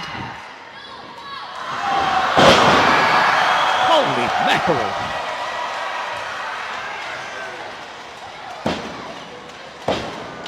Well, if Kool was ever going to make a play for it, it's right now, isn't it? Absolutely do or die for Marcus Kool. The bungee jumping, skydiving professional wrestler from Queenstown, New Zealand, looking to become heavyweight champion of New Zealand. This is a high-risk move. But Kool's right at home on the top rope. Will this pay off for him? Look at the height of that crossbody. That was so close, 2.5. Marcus Kool just a fraction, just a hair away from tasting that gold. New Zealand Heavyweight Championship for the first time in his storied career. That may have knocked the wind out of Curt. You saw him wiggling his fingers there, trying to get feeling back. His championship is in real trouble. Chaos has held that championship for 10 months. He's defeated a who's who of professional wrestlers in New Zealand. But tonight, this could be his last match with the title. Oh, Pele kick for the hooligan. One of those football moves that he loves so much. Oh, no. Unprettier spikes Chaos to the canvas again. Oh, he's having trouble rolling him over. Come on, Curt. Tremendous resilience by the champion. That second it took Marcus Kool to roll Curt Chaos over could have been the difference maker there. You've got to believe if he was able to make the cover as soon as he'd hit that impaler, that Unprettier, excuse me, he could have been the new champion. Well, the only one who can blame for that is himself. Once again, Curt Chaos survives. But at this stage, I'm starting to wonder for how much longer. Maybe not much longer as Marcus Kool signals. This is it. The hooligan looking to finish. He's going to try that. Looking for that penalty kick, but Chaos has him scouted. Oh. Beautiful maneuver from Chaos, going for the pin. And Marcus Kool is still in this one. There's still plenty of fight left in the hooligan. What is it going to take to put this guy down? Both men showing incredible resilience here tonight, and it just goes to show you, gentlemen, what the New Zealand Heavyweight Championship means. Oh, the Chaos Theory attempt again. Kool on his feet, ducks a clothesline. Oh, he's got the foot. Beautiful maneuver. He's got him up. Chaos Theory. That's it. Forget about it. 1, 2, and 3. Good night. 1, 2, and go. No. I don't believe it. And neither does Curt Chaos. Holding his head in frustration. He just hit Kool with his best shot, and Marcus Kool kicked out. The hooligan dug very, very deep. Maybe that may have been a mistake by Curtis there. Not hooking the leg.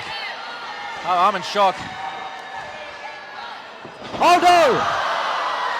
Massive collision for our referee. Chris Ferguson's been knocked to the canvas. An unfortunate accident there, struggling that fireman's carry position. And we've got no official.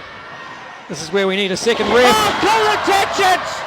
The hooligan strikes with his signature maneuver, the Cool Intentions super kick. 1, 2. I'm sorry, there's no ref. It does not count. Let's see what happened there again, folks. That aeroplane spin from Curt Chaos accidentally takes out referee Chris Ferguson. And my goodness, that's worked in Chaos's favour. He certainly didn't intend for it to happen, but that just saved him the New Zealand Heavyweight Championship after Kool hit that Cool Intentions. Well, we'll never know. And Kool making the fatal mistake, turning his back on the champion. Oh, keep your eye on Chaos. He's got the brass knuckles on his fist. He clocks Kool with that loaded shot. I don't see anything. I'm looking at the screen right now. There's nothing on his hands. He just pocketed those, slipped it back in his tights. Not like this. 3. Oh, no. Undefeated! And Marcus Hooligan, 2-time loser. Sucks to be a hooligan, but it sure is great to be the champ.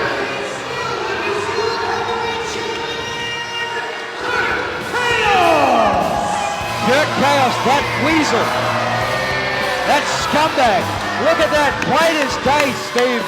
I'm sorry, I was looking at Curt Chaos posing majestically on the second turnbuckle, displaying his, and forever his, New Zealand Heavyweight Championship. Chaos with a blatant violation of the rules, that devastating brass knuckle shot with that closed fist punch, pockets them before the referee can revive. I do not see any brass knuckles on Curt Chaos's hands. He won the match 1-2-3. And the hooligan goes back to the bottom of the list.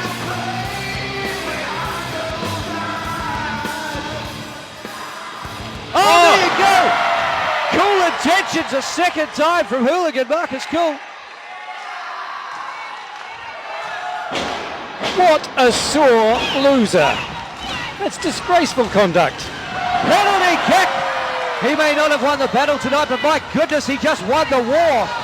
Marcus Kool knocks Chaos out cold here at UCW Invasion. How can you defend that, David Dunn? That was sore loser behaviour. The hooligan had lost the match. What was the reason for his attack on Curt Chaos? If you're going to justify Curt Chaos using those brass knuckles, then my goodness, Marcus Kool is within his rights to get a little bit of revenge. And he has done so tonight, ladies and gentlemen. The hooligan, unsuccessful at claiming that New Zealand Heavyweight Championship, but he has taught Curt Chaos a lesson or two with that super kick and that penalty kick. Well, he can do whatever he likes, but he isn't the champion. And of course, ladies and gentlemen, another championship match still coming your way here on this live broadcast of UCW Invasion. We thank you very much for joining us wherever you are in the world. UCW Light Heavyweight title on the line in an historic triple threat ladder match. Paul Sayers, Kingy, and Brook Duncan go 1-on-1 with the belt literally hanging in the balance. Will somebody please help Curt Chaos? He is in pain, okay? And stop playing the hooligan's music. He didn't win anything. This is hurting the champ. Chaos deserves everything he's got here tonight. I'm going to tell him you said that. We're going to hang out later. I'm going to tell him that. I think you have to bear in mind that one, the champion agreed to this match even though it was no longer a title versus title match, which was incredibly generous of Curt. Secondly, he did this without his manager Dion McCracken at ringside, so he was down here on his own and still comes through 1-2-3. He overcame the odds, Dunn. All right, he is an underdog hero. Okay? He always finds a way, doesn't he? Whether it's the brass knuckles, whether it's a low blow, he always finds some way to bend those rules, to break those rules. I'm glad you're on board, Dunn. Thank you. Finally. It's a fine line between breaking the rules and gamesmanship, I think. And look, Chaos proudly displaying those knuckles if you were in any doubt. He just picked those up. I was looking at Rusty. I was talking to him. He picked them up. He just picked them up off the floor then. You need your glasses checked, gentlemen. There's a replay. Oh, well, we didn't see where he got them from. I believe a fan dropped it. Maybe that fan who didn't... Oh, what's happening?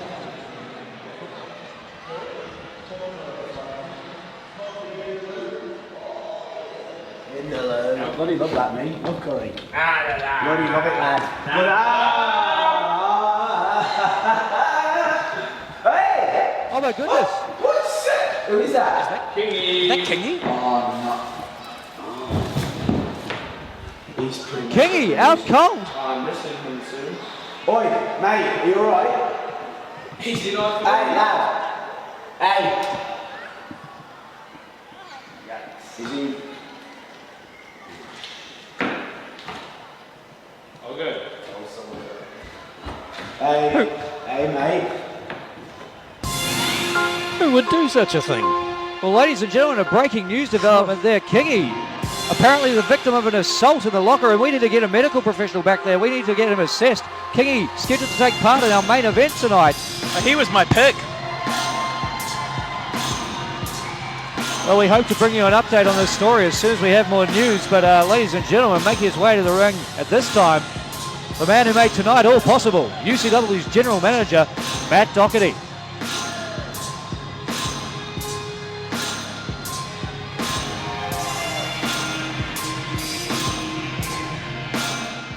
Alright, now you guys saw what happened before. Kingy's been laid out backstage. That was filmed earlier today. So Haydn Daniels, I know you've got something to do with this. Get out here!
Specimen of a man.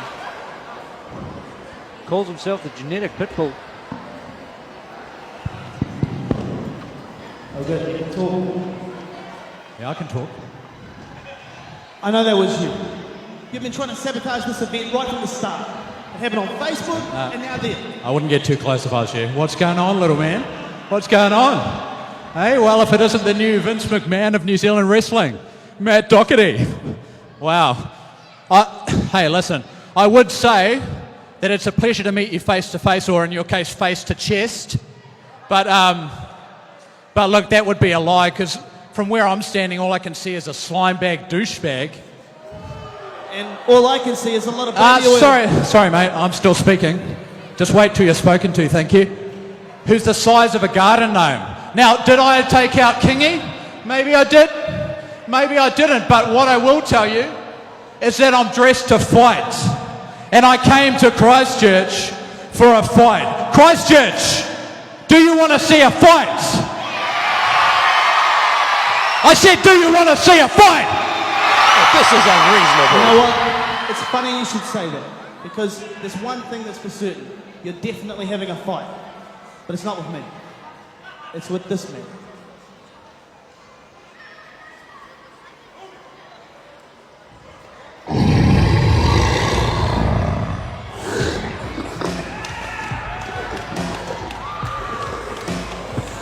Well, Haydn Daniels claims he's looking for a fight. And my goodness, it looks like he's going to get one here.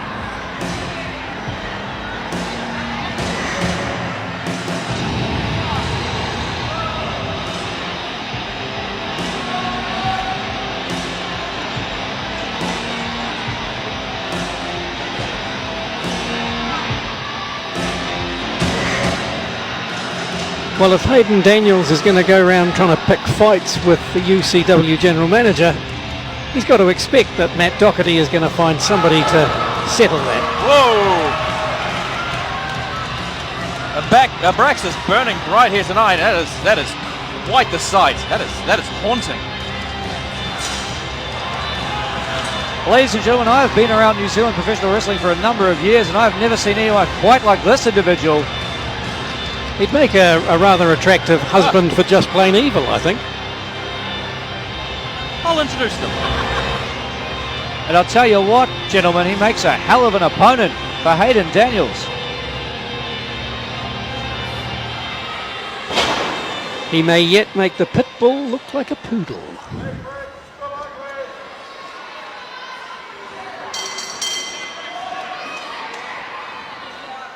In one corner, the bizarre Abraxas. In the other, The genetic pitbull, Haydn Daniels. The genetic pitbull. That's correct. Oh, I've been calling him the generic pitbull all day. Oh, that's not good. And Abraxas not in a good situation either. Haydn Daniels firing off a series of shots.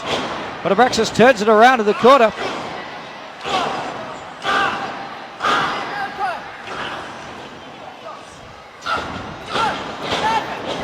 Abraxas is all over him. Referee Chris Ferguson doing his best to get control of this contest. Certainly no question that Haydn Daniels is in the better physical condition, if I could say it that way. Well, it doesn't seem to be helping him so far. Oh, and Abraxas shoves down our referee. Yeah, referee's been having a terrible time tonight. Come on! Get up for Abraxas, come on! Calling for a disqualification. Come on! Get out of there! And justifiably so. Throwing the referee around. Right. I can grab Go on, Abraxas, no! It doesn't look to me like Abraxas cares one bit. He's officially lost this contest. But I don't think that's what this was about for him. I think he was a hired gun sent here by Docherty to destroy Haydn Daniels. Oh, and he does it. Come on, man. Once Match is over. Daniels down. Go. Yeah, ring the bell. This match is over. But Abraxas does not care. Go back, Abraxas, come on. As long as he makes a statement here tonight. And that is some statement to put a guy like Haydn Daniels on the mat like that. Yeah, Haydn never really even got out of the blocks. Very impressive. Daniels might be questioning whether it was worth it making the flight down to Christchurch after an assault like that. Well, I don't know much about Abraxas, but frankly, I don't think I want to know a lot more. Yeah, I'm comfortable with this amount of knowledge. Members of the crowd loving it here tonight at UCW Invasion. As Haydn Daniels gets back to a vertical base, using the ropes for support after that massive slam from Abraxas. Yeah, winner of the match. Perhaps he should go back to just being a social media warrior now.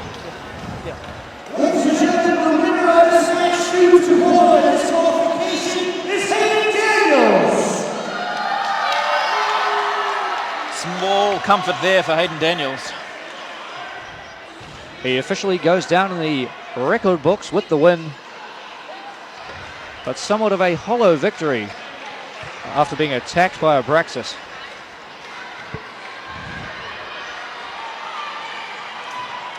More of a keyboard warrior than an anabolic warrior. And there you see Abraxas intimidating some of our younger fans. Looks like that fan was ready to give back as well as he was given. Perhaps that's how Abraxas does autographs. Yeah, I don't know. Maybe. Well, ladies and gentlemen, interesting situation, but of course, still to come. Massive main event, triple threat ladder match. And we've got that Heavyweight Championship qualifier. Yes. Ladies and gentlemen, the following contest is scheduled for one fall, and it is our second qualifying match for the UCW Heavyweight Championship. The winner of this match will face Kingston Eclipse for the UCW Heavyweight Championship at our next event. Introducing first,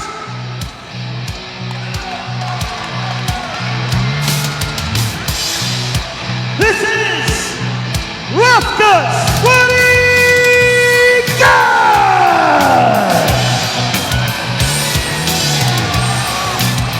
This is another match that I have been looking forward to immensely.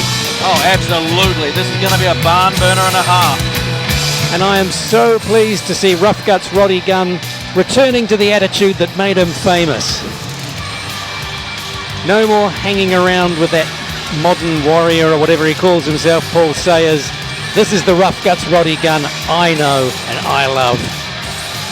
Definitely, I think the true Roddy Gunn is right back in the front and centre. And a much leaner and possibly much meaner Rufguts Roddy Gunn as well.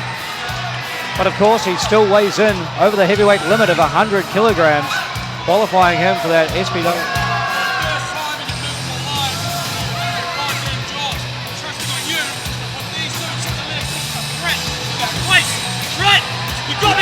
Count on it, buddy. Like I say, he's the man I know and love. Rufguts Roddy Gunn fired up here tonight, looking to make a statement. And I think it's going to be interesting because Shane Sinclair is the suplex master in New Zealand, but that relies on him being able to get guys up in the air, lifting them up for those suplex moves. Can he get Roddy Gunn off the mat? And especially with Roddy Gunn's long history in sumo, everything about sumo is about maintaining that vertical base. Absolutely. Amateur wrestling background for Sinclair, sumo background for Gunn. Really intriguing contest.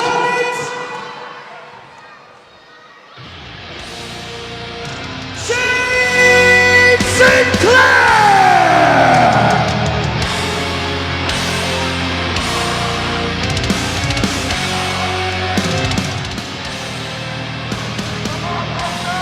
And I've got to admit, I also quite like Shane Sinclair, although the veganism thing does wear a bit thin, I feel. Sinclair, a devout vegan, and it certainly hasn't done him any damage when it comes to his record in the ring. But just think how much stronger he'd be after a good steak. Oh, come on, Rusty. He's already the soy-powered Superman. Soy-powered Superman, plant-powered powerhouse. And Sinclair looking tonight to advance to the quest for a new moniker, being UCW Heavyweight Champion. Absolutely. This match meaning so much to both competitors. And they've fought each other up and down the country. They know each other so well. They've got strong, different styles. This is absolutely going to be an epic matchup. And you touched on it before, gentlemen, this is somewhat a clash of styles, the sumo versus the amateur wrestling. But of course we should point out, both these men competing at the highest level in both of those sports. This isn't just any amateur wrestler. Shane Sinclair is a gold medalist at the Oceania Games when it comes to amateur wrestling. Rufguts Roddy Gunn represented New Zealand at a national level at the World Combat Games in Beijing, China. You're like a really annoying Wikipedia. I just love stats. So what we're saying is these two are probably very evenly matched, albeit with different backgrounds. That's a fair assessment, Rusty. It'll be very interesting to see how this one plays out. Of course, both men far from one-dimensional competitors. They've trained extensively in pretty much every combat sport there is. Ladies and gentlemen, Rufguts would like a moment of silence before he fights. A moment of silence, please. Rufguts demanding total silence, but if you've been paying attention to this crowd all night, I don't think that's a possibility. It seemed a pretty mild request, to be honest. It wouldn't have hurt the crowd to just go along with him. Shane Sinclair having a bit of fun here. Seems to be enraging Roddy Gunn, which is, I'm not sure that's something he wants to do. No, an angry Rufguts is a very dangerous Rufguts. And a very agile Rufguts, it appears. Oh, but he doesn't want adulation from the crowd anymore. One of Rufguts' many strengths is, of course, that he is deceptively quick for a man his size. Shane Sinclair, no slouch either when it comes to speed. It'll be interesting to see if either of these men have a distinct advantage in any one area. Very evenly matched, at least on paper. Not a lot of respect shown between these two men. Well, it seems respect goes out the window when the UCW Heavyweight title's on the line. At the end of the day, there can only be one winner who will advance to face Kingston Eclipse for the vacant title. And both of these men want it very, very badly for it to be them. And either of them would be first-rate opponents as well. Absolutely. What a Sophie's choice we have here. Either Roddy Gunn or Shane Sinclair moving on to that heavyweight championship match. Are we sending the other one to the gas chamber? That seems a bit far. Sophie's choice? Look, I haven't seen... Is it a movie? I don't know. I don't know what words mean. You young people. Well, back in the ring, Steve and Rusty. Rufguts Roddy Gunn gets himself a rope break. As Shane Sinclair looking for that waist lock. And I'll tell you one thing, you do not want to be caught in the waist lock of an accomplished amateur wrestler. Absolutely not, but Rufguts knows how to keep that vertical base. As we said, that sumo background, of which he is top, is going to keep him on his feet. Takes away everything the shooter has in his arsenal. Shane Sinclair looking to rally the fans. Well, he can rally the fans all he likes, but he's got to do the job in the ring on his own.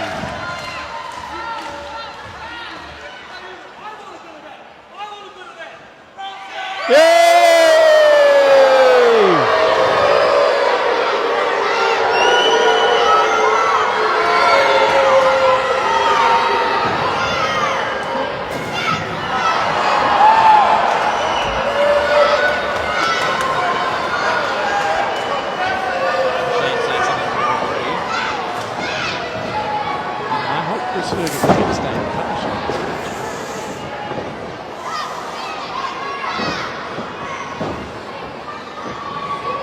Beautiful wrist control from Shane Sinclair.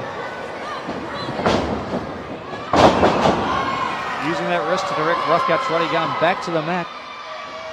Rufguts tries to roll free. Sinclair takes him down again.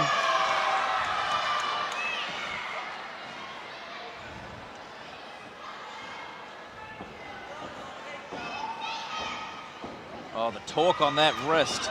And look at that open hand palm strike from Rufguts' Roddy Gunn right out of the sumo playbook. Oh no! He's got around the waist! Gunn, very sensible, knows where he is in the ring. Gets that rope break in a hurry because he does not want one bit of what could come from that waist lock. The complexion of this match would change in a heartbeat should Roddy Gunn get hit with one of those German suplexes from Shane Sinclair. He has to maintain control. Sinclair, an absolute master of the German suplex, indeed almost all varieties of suplex. And of course he's got that heel hook in his arsenal as well. Rufguts' Roddy Gunn, meanwhile, known for the rough driver and for the Barnett lock. Well, it's been a very technical encounter so far. Hold and counter hold. And I think not only are these men reasonably evenly matched when it comes to combat sport disciplines, we should keep in mind both of them have spent the majority of their careers in Wellington. They know each other quite well. And perhaps that's why we're seeing this extended sort of a feeling out process at the start of this match.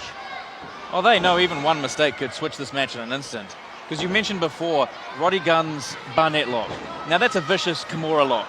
That focuses on the shoulder. But it's a torque move. It's slowly. You can try and fight it off. You can try and wiggle around because your shoulder moves in every direction. But Shane Sinclair, speaking of that heel hook, and you see Roddy Gunn going immediately for the ropes. The heel hook can tear your tendons in that knee immediately. It's a very different type of submission, that's right. The Barnett lock will inflict pain, but the heel hook, that will just inflict damage outright. But once again, Roddy Gunn knew where he was in the ring and knew what to do. He is definitely a ring general, and he's going to have to remain that way. That heel hook could not only end this match, but his career. And Sinclair is smiling now, looking somewhat confident in his abilities. Hey, a Rufguts' Roddy Gunn going to change the tempo of this match with a handful of hair. And I think this is a bit of psychology, perhaps trying to rile Sinclair up. Taking away that confidence that Sinclair just got. I mean, getting the heel hook on, even just for a second there, he expected that to shake Roddy Gunn, but he's come right back at him. Oh, Roddy Gunn blocks. Shane Sinclair counters. Gunn lands on his feet. And again, the amazing dexterity from Rufguts there. And he knows it. I think Shane Sinclair may have underestimated Roddy Gunn. That was an extraordinary flurry of move and counter move. I give the odds to, or give the nod to Roddy Gunn, came out tops. Rufguts' Roddy Gunn has been training monumentally hard from the moment he first signed on the dotted line of that UCW contract. He knew he wanted to be involved in the qualifying matches for the UCW Heavyweight Championship. Tonight means everything to this man. And Shane Sinclair, waistlock, suplex, takes him to the mat, and that is very much in the shooter's wheelhouse. Sinclair in complete control right now. Rufguts needs to get back to that vertical base if he's to control this match. Of course, as we mentioned earlier, Steve, that sumo background, a fighter not able to take a knee, but that's perfectly legal and encouraged in amateur wrestling. And Shane Sinclair really making the most of it with that vice-like grip around the waist of Rufguts. And Rufguts, was he biting him there? Rolls through, looking for that Barnett lock. Oh, he's getting in there, but luckily Sinclair has his feet on the ropes. Fuck, come on, man. And again, good ring positioning this time by Sinclair, who knew where he was and what to do. And Rufguts motioning in our direction, that he was this close. And you can see Sinclair shaking that shoulder loose. Oh, but Rufguts distracted for too long. Looking for the heel hook, he's got it applied. Rufguts, desperation move, grabs at the ropes there. And Sinclair now indicating that he may have been seconds away from a submission victory. Close, but no cigar.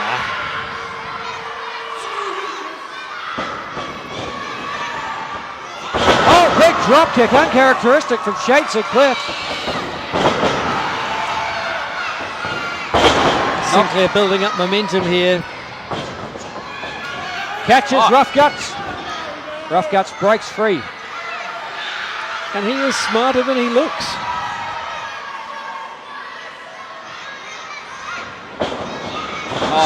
Sinclair with a single leg pick, textbook amateur wrestling. Look at that heel hook once again. Oh, that's a nasty collision with that ring post. And that's not going to help his shoulder. Should Rufguts get that Barnett lock in again, damaging the shoulder like that is definitely going to put the match in his favour. Now, what is Chris Ferguson doing? Roddy Gunn has a 5 count. He should have been allowed to go in there and assist Mr. Sinclair. Well, referee Chris Ferguson trying to assist the damage. I think I should stop the match. That definitely could have popped the shoulder entirely out. This match could be over for Sinclair. And Shane Sinclair indicates that he'll fight on, but maybe he shouldn't have, as Rufguts goes right to work on that injured shoulder. And he's doing the logical thing, go after the wounded body part. Very sound tactics. All of Sinclair's courage isn't going to mean anything if he can't feel his arm. Rufguts really using that middle rope now 2, 3, 4, to apply extra torque to the arm and indeed the shoulder of Sinclair. And this is just Rufguts dismantling Sinclair at this stage. 2, 3, 4, come on. Break it, go on. Right back to it a second time. You get disqualified, you lose the match. It also shows the intelligence of Roddy Gunn. This is a man who knows what he's doing. He's not just a brawler. He's not just a thug. He actually is an extremely talented wrestler. And there's nothing pretty about those stomps in the corner, folks, but my goodness, they were effective. Sinclair fighting back, though. Oh, but right back to the injured shoulder. Double axe handle to the shoulder. Oh, arm breaker. And Sinclair just has to be wondering how much longer he's going to let this go on. He may be risking a dislocation, torn tendons, even something worse. He has to think about his future, he has to think about his family and how he's going to provide for them. Especially now with a new baby. Yeah. That's right, a recent father, Shane Sinclair. Looks to be doing his best to grim and bear it, as it were, but Rufguts Roddy Gunn applying a submission hold to that injured shoulder yet again. We know that Shane's family must be watching. They can't be enjoying what's happening here right now. I'm sure Rufguts, being the gentleman he is, if Shane wanted to concede, I'm sure Roddy would accept that. Oh, absolutely. Look, Rufguts, he's biting him. Come on, man. Rufguts Roddy Gunn literally with a mouthful of Shane Sinclair there. Well, that's how much this match means to both competitors. They're willing to go to any lengths. Are you sure he was biting as opposed to licking? 99%. Rusty? What are you doing with that other 1%? Probability is not certainty, David. There's always a margin of error. There's nothing to fear. There's Right now, Rufguts Roddy Gunn. Yet again, leaning back and then Fujiwara armbar. You see Sinclair trying to keep his wrist straight because this could tear his wrist as well. There's still no. Very important to maintain wrist control. in the ground grappling game. It's 10. 10 gone. Oh my goodness, and Rufguts Roddy Gunn, I'm not sure of his weight, but he is certainly over 100 kilograms, and he just crashes down on that arm of Sinclair. Took out. That was very close. 2 again. 1, 2. Shoulder up. And each time Shane Sinclair kicks out, he's got north of 100 kilograms on top of him. That is very, very taxing. Sinclair expending a heck of a lot of energy. Particularly so for a man with only one shoulder that's operational. Go, Shane. Rufguts doing wonderful work, focusing on that shoulder. Gotcha. Sinclair trying to get some help from the crowd here.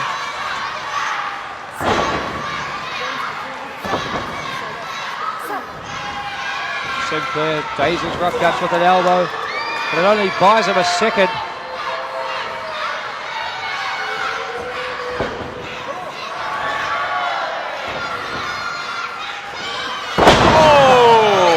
Our fans in attendance are loving it, but back in the ring, a big clothesline from Rufguts Roddy Gunn. That was a headbutt, David Dunn, a massive headbutt. And a big somersault senton over the top rope. And the soy-powered Superman is in serious trouble here. He has to get it together. Shane Sinclair is looking like a man on his last legs. And last arm. Hey, go, Rufguts. Look over here. Look over here, Rufguts. Come on. Let it go. Rufguts dragging Sinclair around the ring by a handful of hair.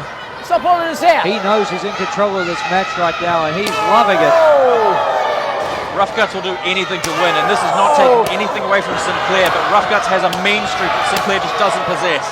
Sinclair doing his best to fight back, but there you see it. Rufguts goes back to the injured shoulder. Uses his head again and again. Smartest man in this match, and yet most people wouldn't think. Doug, break it down. 1, Guts 2. definitely a very deceptive opponent. What did you say to me? Deceptively, Hey, go, let go of his hip. deceptively Go, smart. Rufguts. Well, fairly obviously Down strong. the corner.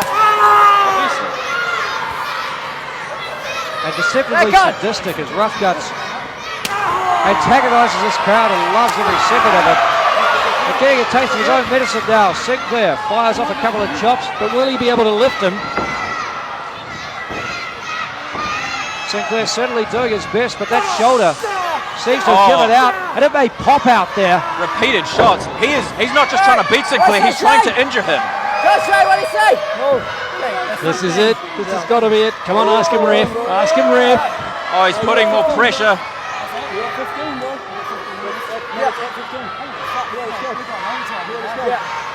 Rufguts just jawing away at Sinclair, talking some trash. He's got full control of that wrist now.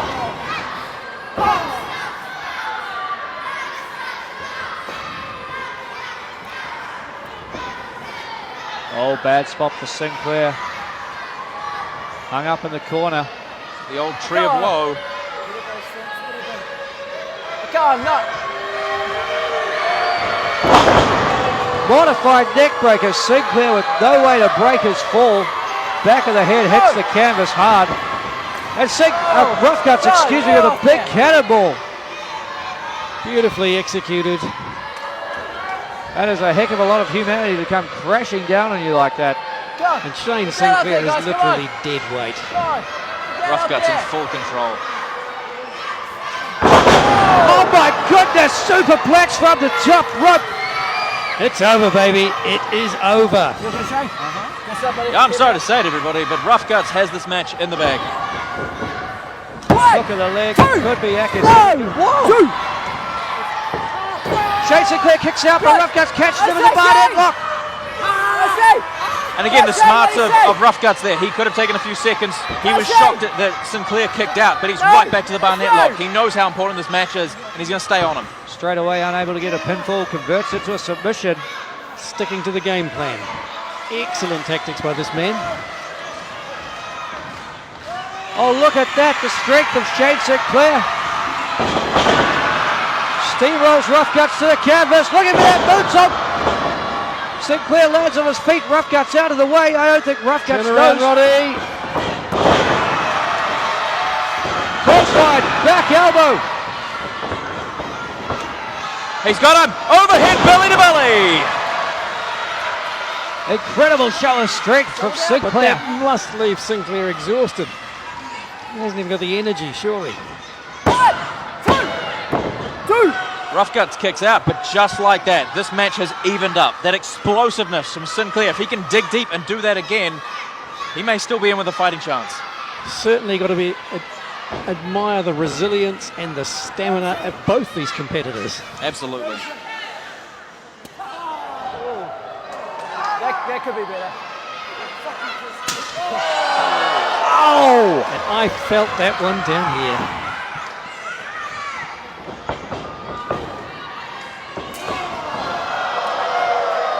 Rufguts, Roddy Gunn stops Shane Sinclair cold.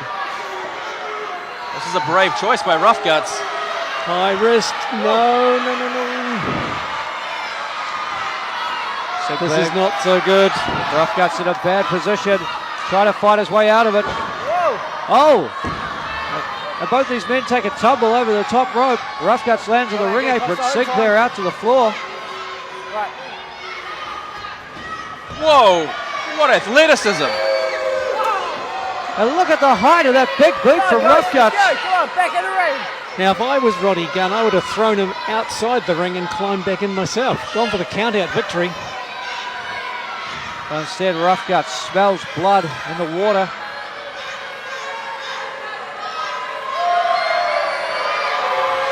Taking a bit too long there. And it cost him. That's got to hurt. Sinclair rolls out of the ring, catching his breath. Well, come on, ref, why aren't you counting? Oh, watch out! Oh, he caught him! Oh, no, not outside the ring. Suicide dive caught, and Shane Sinclair with a modified belly-to-belly throws Rufguts down on that unforgiving hardwood floor right out here in front of our commentary table. Now, both these men could be seriously injured. And look at that, Shane Sinclair rolls back into the ring. That could have been the last-ditch effort by Sinclair there, but it was a doozy. And Rufguts, he's not out, but I don't know if he's going to be able to get back to his feet. That was an inhuman blow on the wooden floor. Sinclair wisely using this opportunity, just in case Roddy could get back into the ring. He's using this to refresh, to revitalize. Oh, and just as I say that, back to the fight. So Shane Sinclair stupidly had the chance for the count-out victory to progress in this event. Breaks the count. Where's the sense in that? Shane Sinclair wants to make a statement in this tournament. Oh my God, that's a rough driver! And that may have been a huge mistake by Sinclair there because... And that was a very feeble count, very feeble kick out. Sinclair, energy starting to fade. That rough driver right on the injured shoulder. Come on, Rufguts, put him away.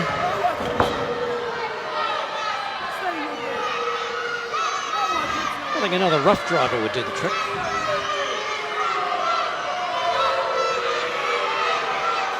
Come on, trying to wrap it up. Alright, there we go. Oh, Sinclair catches Rufguts, rolls him through. Half Boston Crab, no. Calling for it. That's that heel hook is applied. Rufguts desperately needs to make it to the ropes. Sinclair rolls him back towards the center of the ring. Look at the torque.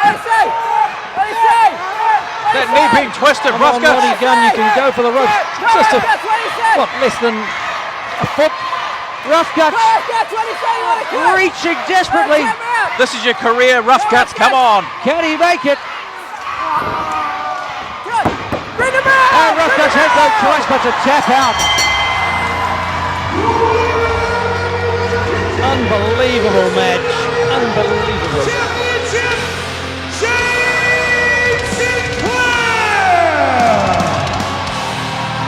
That was about as hard-hitting, as technical, as physical as they come. Both of these men gave it everything they had, but the story at the end of this one, folks, is Shane Sinclair and that heel hook. Just too devastating for Rufguts Roddy Gunn to overcome. Absolutely. Sinclair goes on to challenge for the UCW Heavyweight Championship, but both men here, absolutely championship material.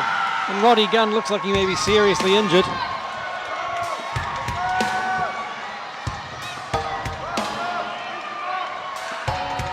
I think we may need some assistance for Roddy Gunn. They're back. What are they doing here?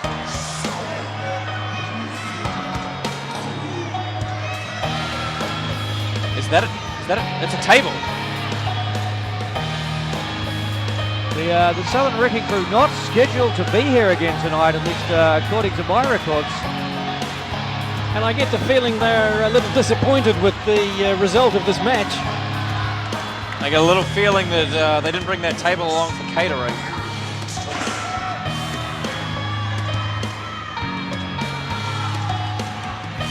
Well, I've seen this sort of thing before, and I have to say I'm kind of looking forward to Shane Sinclair meeting that table. Sinclair doing his best to keep the Wrecking Crew from entering the ring. He's one man against three. Sinclair's just been through a hellacious match. This is unfair.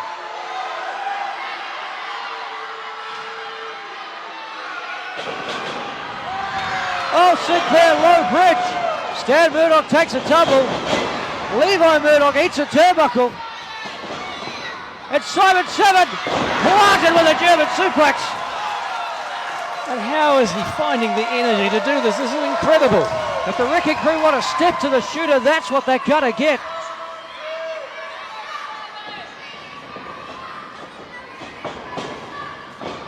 Oh. That's more like it. The numbers game, as always, wins. And Shane Sinclair is just exhausted. He is being decimated here. Just been through one hell of a match. As fine as any I've ever seen live in person.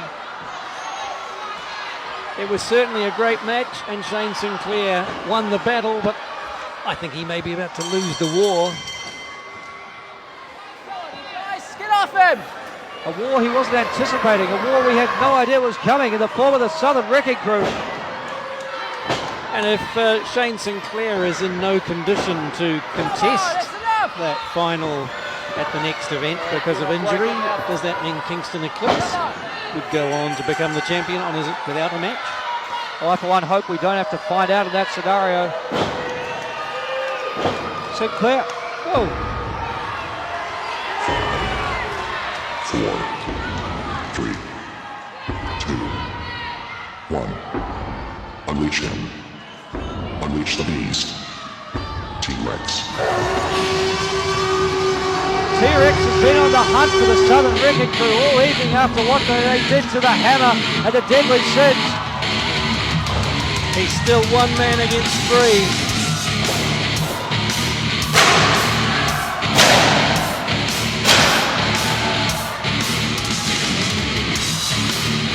And the Wrecking Crew are stunned in the ring.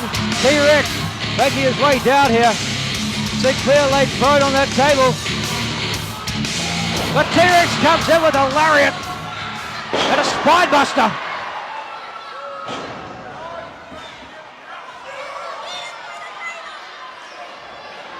Now this isn't T-Rex's fault. What's he even doing here? T-Rex here to even the score. And there's that table the Wrecking Crew set up. The beast has been unleashed here tonight at UCW Invasion. Simon Seven may have been seriously injured here. I'd like to see some medical attention coming out to the ring.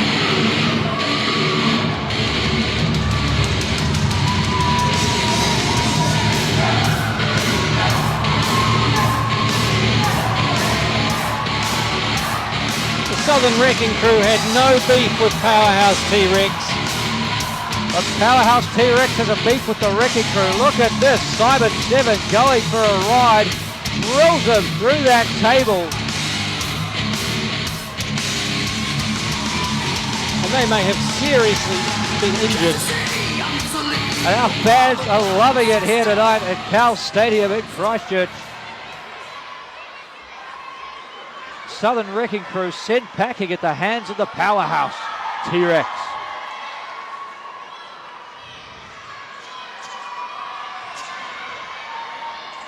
Well, clearly it is not over between the crew and the lads from Invercargill. We will undoubtedly see more of this feud in the months to come. That's right, ladies and gentlemen. But now, folks, it's finally time. The match we've all been waiting for. That historic main event.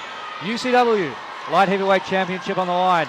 And there is the title hanging from the roof of the Cowles Stadium. Somebody will be taking that away tonight.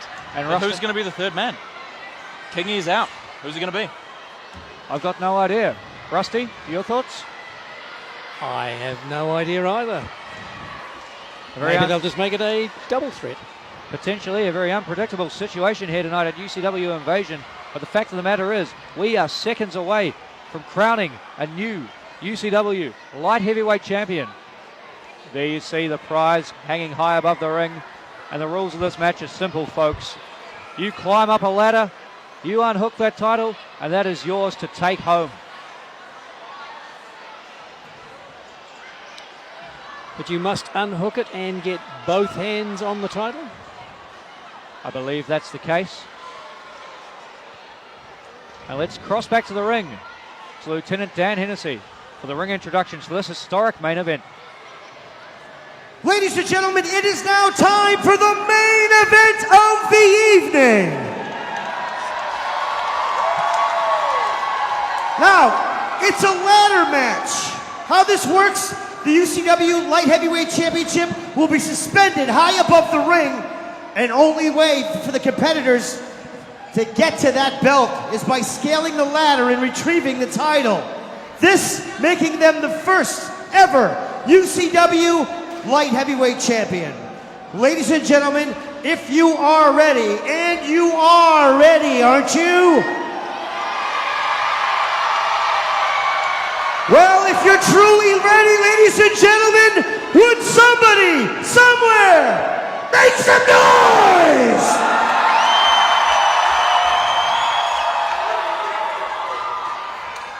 Introducing first,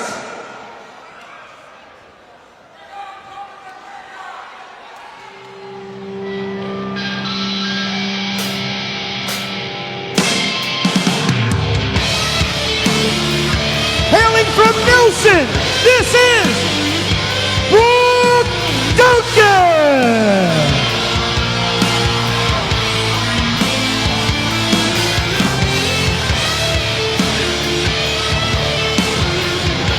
One of the fastest rising stars here in New Zealand, the sax man himself, the king of sax style, Brook Duncan. And Brook Duncan tempting fate walking under that ladder.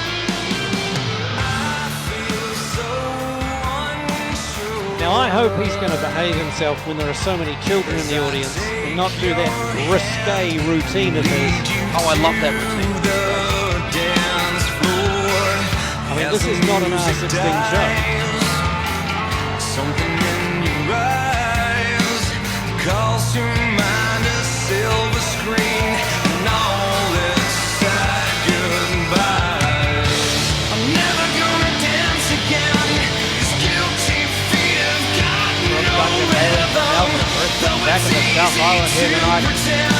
I know you're not a fool.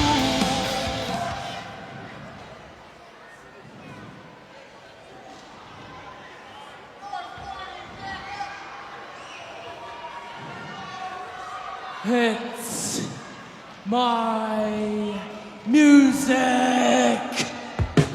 Oh, I love this. You're in luck, Steve.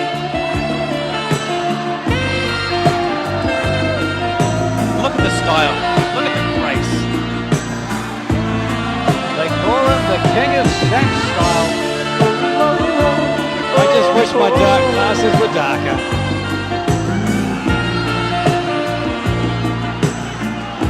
Won't somebody think of the children?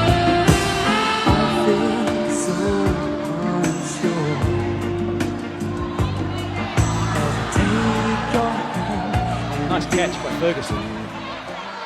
and his opponent,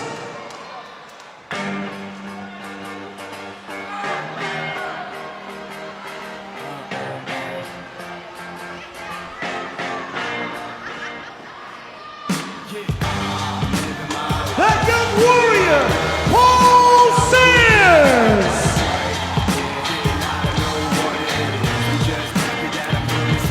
Cowles Stadium making his way to the ring.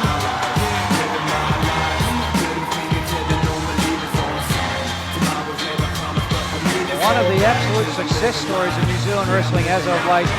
Paul Sayers made 2016 his year, really applied himself. He was in the gym every day. He was training and wrestling to make sure he could get to be the best he possibly could. All the way from the Hitola gym to the Cowles Stadium here in Christchurch. And tonight, Paul Sayers hopes that he can be the man to unhook that UCW Light Heavyweight Championship and make good on a storybook 2016 with an even better start to 2017. He's definitely a man with a very unique and special relationship with his fans. I was actually thinking for a moment there he was leaving the building, but no, here he can be.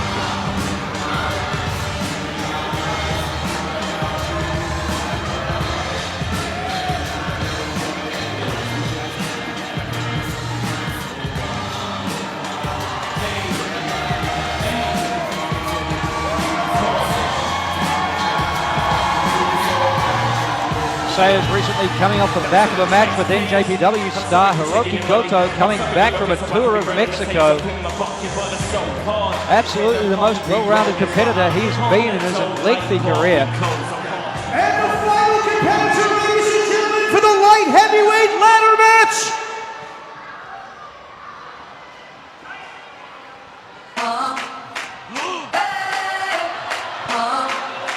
Excellent choice. Well, I guess he was the #1 contender. And what's I'm better living in that 21st century, being, doing something in the mean second match to of it, the do it better championship, than being in the anybody you first. ever Nobody seen. remembers who's Do it second, scream only from who's the first. haters. Got a nice ring to it. I guess every superhero need his theme music. No one man should have all that. My goodness, what the result it would be for Will Power if he could take down the UCW Light Heavyweight Championship in this, the second match of the night for this young man. The master of the Will Power CrossFit system. Hashtag in Will Power we trust. But you've got to believe Will Power is up against it tonight. Brook, Duncan and Paul Sayers are fresh. They have been training for this match, preparing for this match both mentally and physically for a number of weeks. And Will Power obviously has made this decision since we found out about Kingy just a matter of minutes ago, essentially, no more than an hour. But Will Power, what he's doing here tonight is seizing opportunity. The other two competitors, they were preparing for Kingy. They know Kingy very well. This is an unknown element for them right now. And Will Power, he can take advantage. Certainly gives him an element of surprise, but he's going to have to dig deep and draw on that superb conditioning. And bear in mind that Brook, Duncan and Paul Sayers know each other very well. One could almost describe them as friends, I imagine. Indeed, they have tag teamed together across the country once upon a time.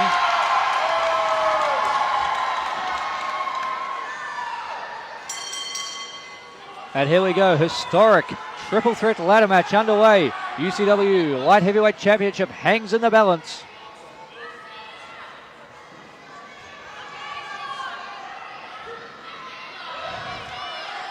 Will not short on confidence. Will Power asserting that he will be the first champion. But of course, to get the belt, you need a ladder. And it appears Sayers and Duncan looking to introduce one into this matchup early on. Well, I wondered if Duncan and Sayers would take it easy on each other, but this broke down for them pretty quickly. There can only be one winner, and when the prize is as rich as the UCW Light Heavyweight Championship, friendships will be tested. Absolutely. Everyone wants to be first. As I said, nobody remembers the second man on the moon. Now, Will Power has just moved the ladder, I believe. Cunning. He's going to wait for these two men to wear themselves down and sneak in and slide up the ladder. That would certainly be the astute strategy. Will Power sent to the outside of the ring now. He preserves his strength outside the ring. These two wear themselves down. Back in the ring, good boot stop from Paul Sayers, one of his signature maneuvers. Blocks the shot from Will Power.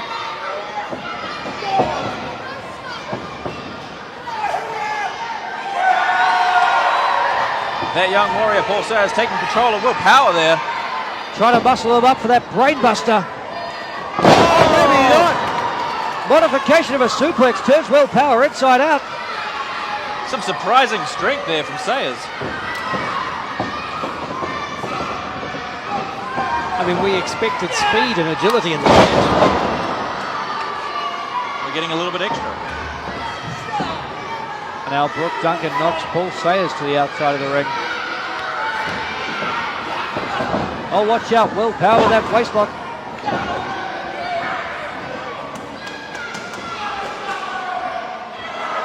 Oh, please no. Sometimes you just got to get your groove on. Certainly a unique way to break out of that hold. Very sensual is the sax man, Brook Duncan. But also very effective with that neck breaker. Oh, absolutely. Duncan knows exactly what he's doing. He's playing mind games with his opponents to gain the upper hand. Signaling for that elbow. He connects. We've got to bear in mind that Will Power is essentially a rookie in this sport. He's up against two guys with a lot more experience.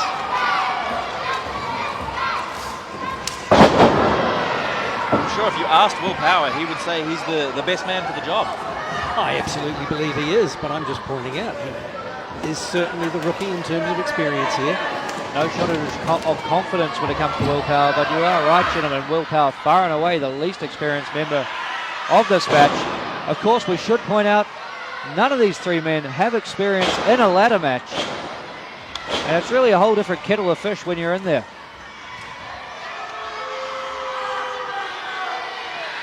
Duncan signaling, looking for that sexy splash. Paul Sayers has him scouted. Absolutely, these men know each other so well. Sayers getting this crowd behind him.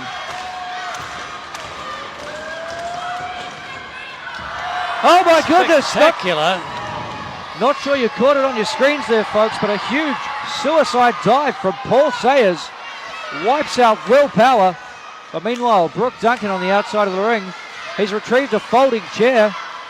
And Sayers applying perhaps some of the moves he's picked up from his visit to Mexico and hanging with the lucha. Oh! Oh, none of that experience is going to help him against a steel chair. And of course, all of this perfectly legal in a ladder match. There's only one rule. Take down the title and you're the winner. Literally anything else goes. At the moment, no, there's no ladder. And that could be part of the strategy, Rusty. Maybe these men want to make sure that they've worn each other down. Will Power wants to take out Brook Duncan, ensure that there is no one around to knock that ladder down before he begins to climb. Absolutely, can get very dangerous up there. A lot of health and safety violations can occur. You want to make sure no one is going to stop you from climbing that ladder. Well, Will Power is certainly going the right way about disabling Duncan at the moment. Pecking away at Brook Duncan, homing in on that arm. And of course, I mean, it probably goes without saying, but if Will Power takes out your arm, how are you going to unhook the title? Very good point. Shows again the man's thinking. Side Russian leg sweep, beautifully done. And now Will Power's got his hands on that folding chair. Paul Sayers down at ringside. What's Will Power got in mind? He heads to the outside of the ring. Playing a few mind games of his own with the... Oh! I think he's being very sporting. He's trying to keep this a wrestling match. I think he might be scared of what will happen if weapons get introduced into this match.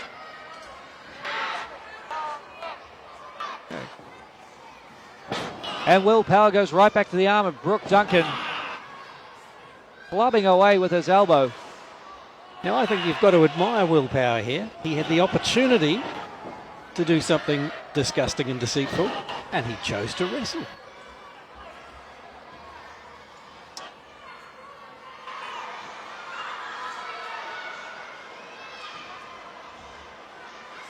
And Will Power slides out of the ring again, looking for something. Perhaps that chair? Maybe he's changed his mind. Oh no, the stakes have just been upped.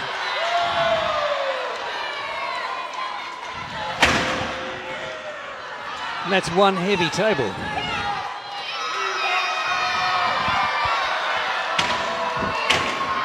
And Will Power just playing mind games with the audience here. I think he should be focusing more on winning this match, but to each his own. Exactly right. Will Power only officially has 2 opponents. He wants to make it hundreds here, antagonizing this crowd, and now just showing off with that burpee elbow drop. He's just showing them that he is actually a good sportsman. A good sportsman, but a display of bad sportsmanship, Rusty. Anything goes in this match, David. That's perfectly legal. It's legal, but it's not kind. So what do you think about Paul Sayers bringing a chair into the ring? Well, Paul Sayers unable to follow that chair in.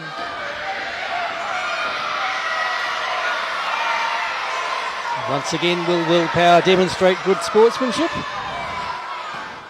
Perhaps he's just going to sit and wait for Brook Duncan. An interesting choice here. Will Power slapping away at the face of Brook Duncan, daring him to get back to his feet. And Duncan does. Big boot. Will Power nowhere to go, stuck in that chair. Oh, and now, okay, will Brook Duncan show some sportsmanship? Will Power begging, pleading, asking to be spared for that chair. And he slides out of the ring, out of harm's way. Yeah, you say that.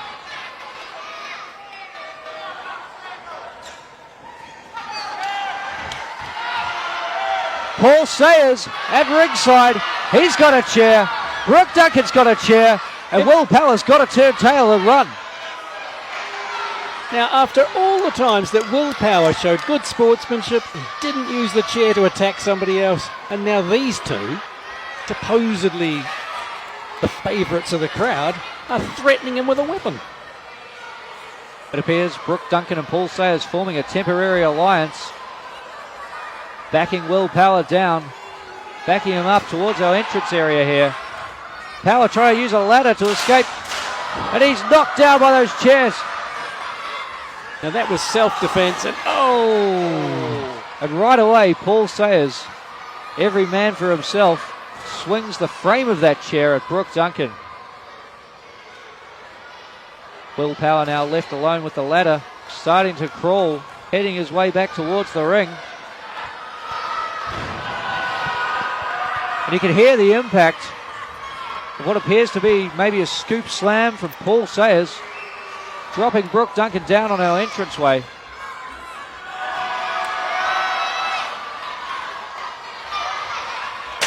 Paul Sayers here with the real first opportunity to get the Light Heavyweight Championship.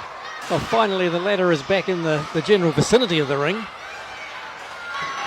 Paul Sayers looking a little uneasy with that ladder. Just goes to show you the unpredictability of it in a match like this when you are competing for the first time. Yeah, you're going to have to grow another 6 feet, Paul, if you want to reach it like that. And Will Power desperately trying to drag that ladder out of the ring. Double Sayers over. Oh, using it like a catapult.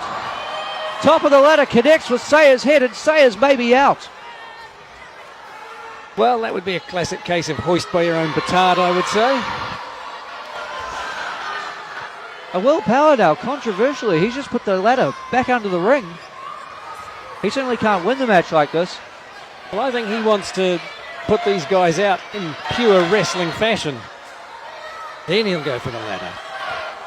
Paul Sayers just eaten that ladder to the face, and now trapped in a vice-like chinlock.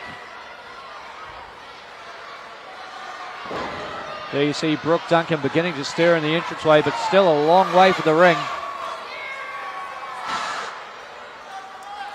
Meanwhile, Paul Sayers begins to rally, trying to fight his way back to his feet.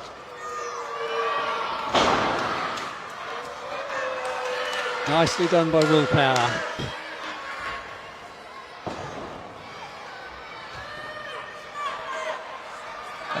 And Will Power, tried and true, going back to what works for him. If it ain't broke, don't fix it. Applying that chinlock yet again, wearing down Paul Sayers.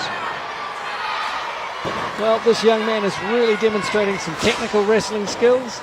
He's really trying to turn what I thought was going to be a brawl into a wrestling match. Maybe that's his best hope. Paul Sayers doing his best to break free from the grip of Will Power. He's just locked on there like a python, like a boa constrictor.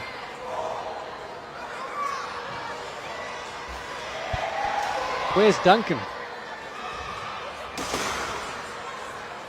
Paul Sayers manages to break out. Will Power cuts him off. Sayers answers, sandwiches him in the corner. Roddy crossbody. High knee, takes him down. He doesn't get all of it, but hopefully enough. Brook Duncan about to re-enter the ring. Paul Sayers says not today.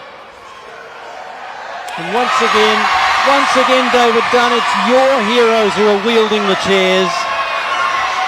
Will Power has tried to make this a wrestling match and brutally assaulted. Look, I don't want to ever back up David Dunn, but everything is legal in this match. Oh, Paul Sayers, the major key on top of that chair. That leaping cutter drives Will Power head first onto the steel framework of that chair. And that's how much Paul Sayers wants the Light Heavyweight Championship tonight. We have never seen him more focused than he is right now. Sayers has had a history of back issues, but he risks it all for the major key. Oh, Will Power's head just crashing down. And now Sayers has Duncan up.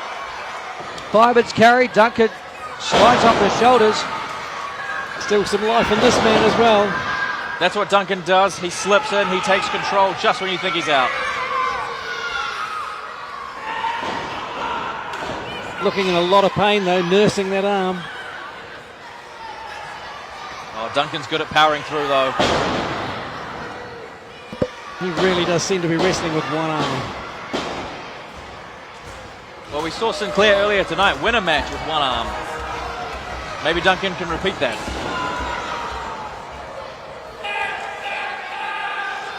Duncan calling for the sax factor, and he connects. Now, if this was just a standard match, I would have said that was probably it. 1, 2, and 3, but this one, it doesn't matter. Well, Brook Duncan now rolls out of the ring, looking under the ring, possibly trying to find that ladder.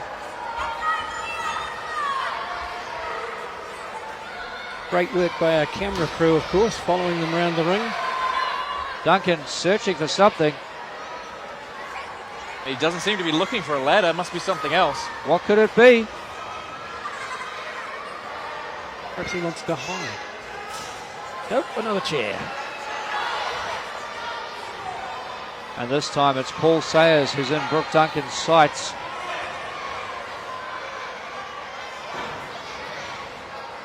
Well, I must admit, if you're going to attack anybody with a chair, Paul Sayers would be a good person to start with.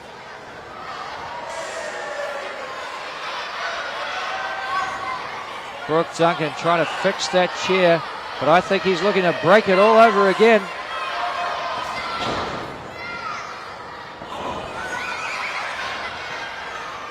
Whoa! Oh my goodness, it looked to me like Sayers was attempting another major key. Brook Duncan countered and sent Sayers crashing through both of those folding chairs. And that was a great move by Brook Duncan. And look at Sayers' leg, it's spasming. He could have done some serious nerve damage there. Sayers' future in this match is seriously in question. We haven't seen Will Power for a while. This could be Duncan's time.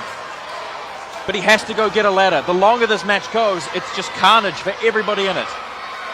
Such a physical toll in a contest like this. But you're right, Steve. Brook Duncan now. He finds the ladder. This is his opportunity. There's not another wrestler in sight. Duncan believes his time is now. Now is his moment. The UCW Light Heavyweight Championship hanging there. Brook Duncan. Can he get the ladder and scale it to become the first title holder?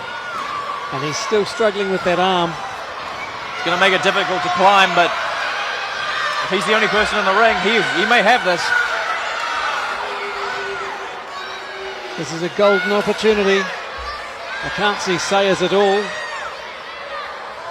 I can't see Will Power. Oh no, there's Will Power struggling to get to the ring. Duncan repositions the ladder and begins to climb. UCW Light Heavyweight title getting closer each step. But here comes Will Power looking to cut him off. And Duncan, he's got a fingertip on it. Well, that's not enough. He has to pull down the whole belt. Will Power now, desperation. He reaches for the belt.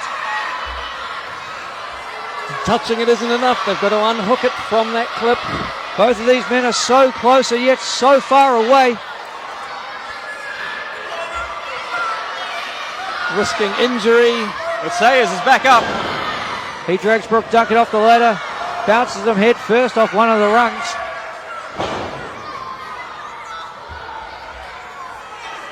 And this is still anybody's contest.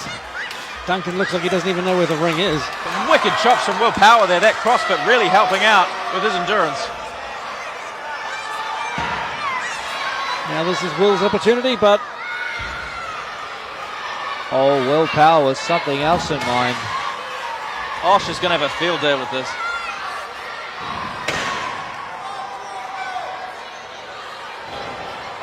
Paul Sayers scoops Will Power up. There's still some fight left of this young man. Oh, the Idolizer gutbuster in tribute to his friend Johnny Idol, a CMLL wrestler over in Mexico. But Sayers takes his eye off Brook Duncan, and it looks like it might cost him here. Oh, this could be terrible for Sayers. Looking like he's setting up for a pile driver. Possibly a powerbomb. Oh, backdrop! Brook Duncan goes spine first onto that steel ladder, and when it's a case of human flesh versus steel, the steel wins every time. And that must be agony. I'm no fan of Brook Duncan, but even I find it felt for him that time. I think his dancing career might be over after that crash into the ladder. Now what's Sayers up to with the table? He won't be able to get the belt by standing on that. Will Power giving Paul Sayers a close-up look at the table, smashing his head away on the surface of it. And once again, this is Will's opportunity.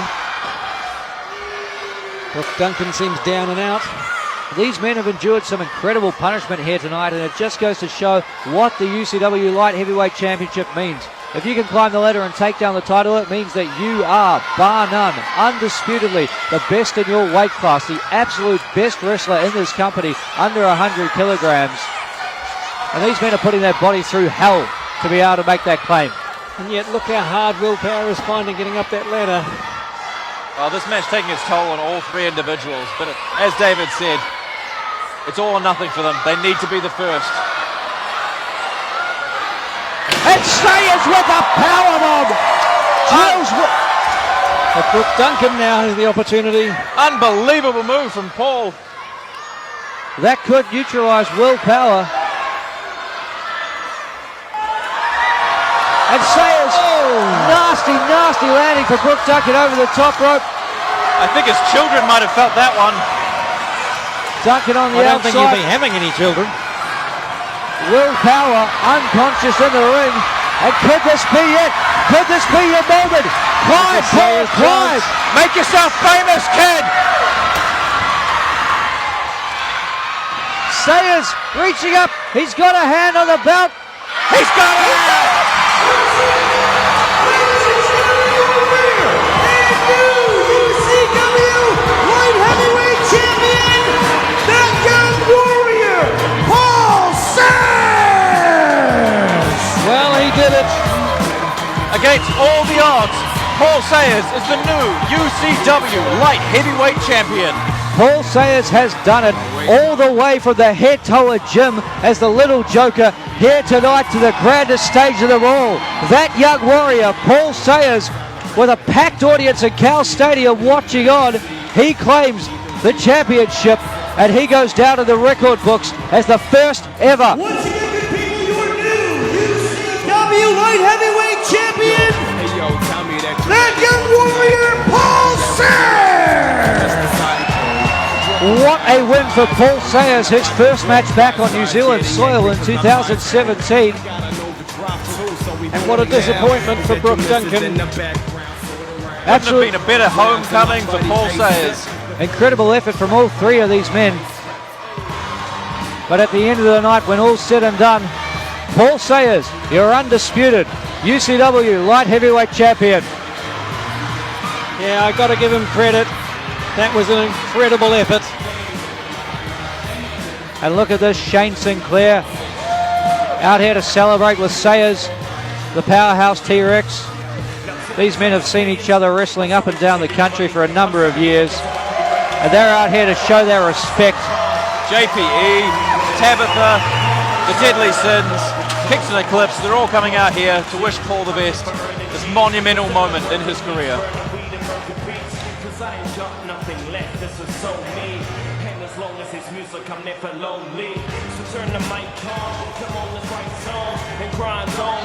And Brook Duncan has just snatched the title away from Paul Sayers. Well, understandable disappointment for Duncan. Oh, look at this. The friendship survives, ladies and gentlemen. It's a very classy move. Very classy move. Paul Sayers, with a tear in his eye, has the UCW Light Heavyweight Championship strapped around his waist. He is the man tonight. That young warrior is the champion.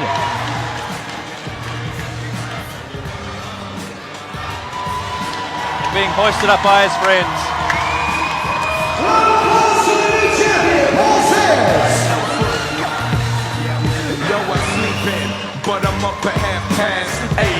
Well, ladies and gentlemen, that brings us to the end of our show. We hope you have had as much fun as we have. Once again, we would like to thank our sponsors, Welding and Engineering, The Rock, My FM, Sunkissed Hands, and Papa's Pizza. From all of us here at the UCW, good night, and we'll see you next time. Honourable mention, I think, to Will Power, the rookie who did pretty damn well in that match. Incredible effort.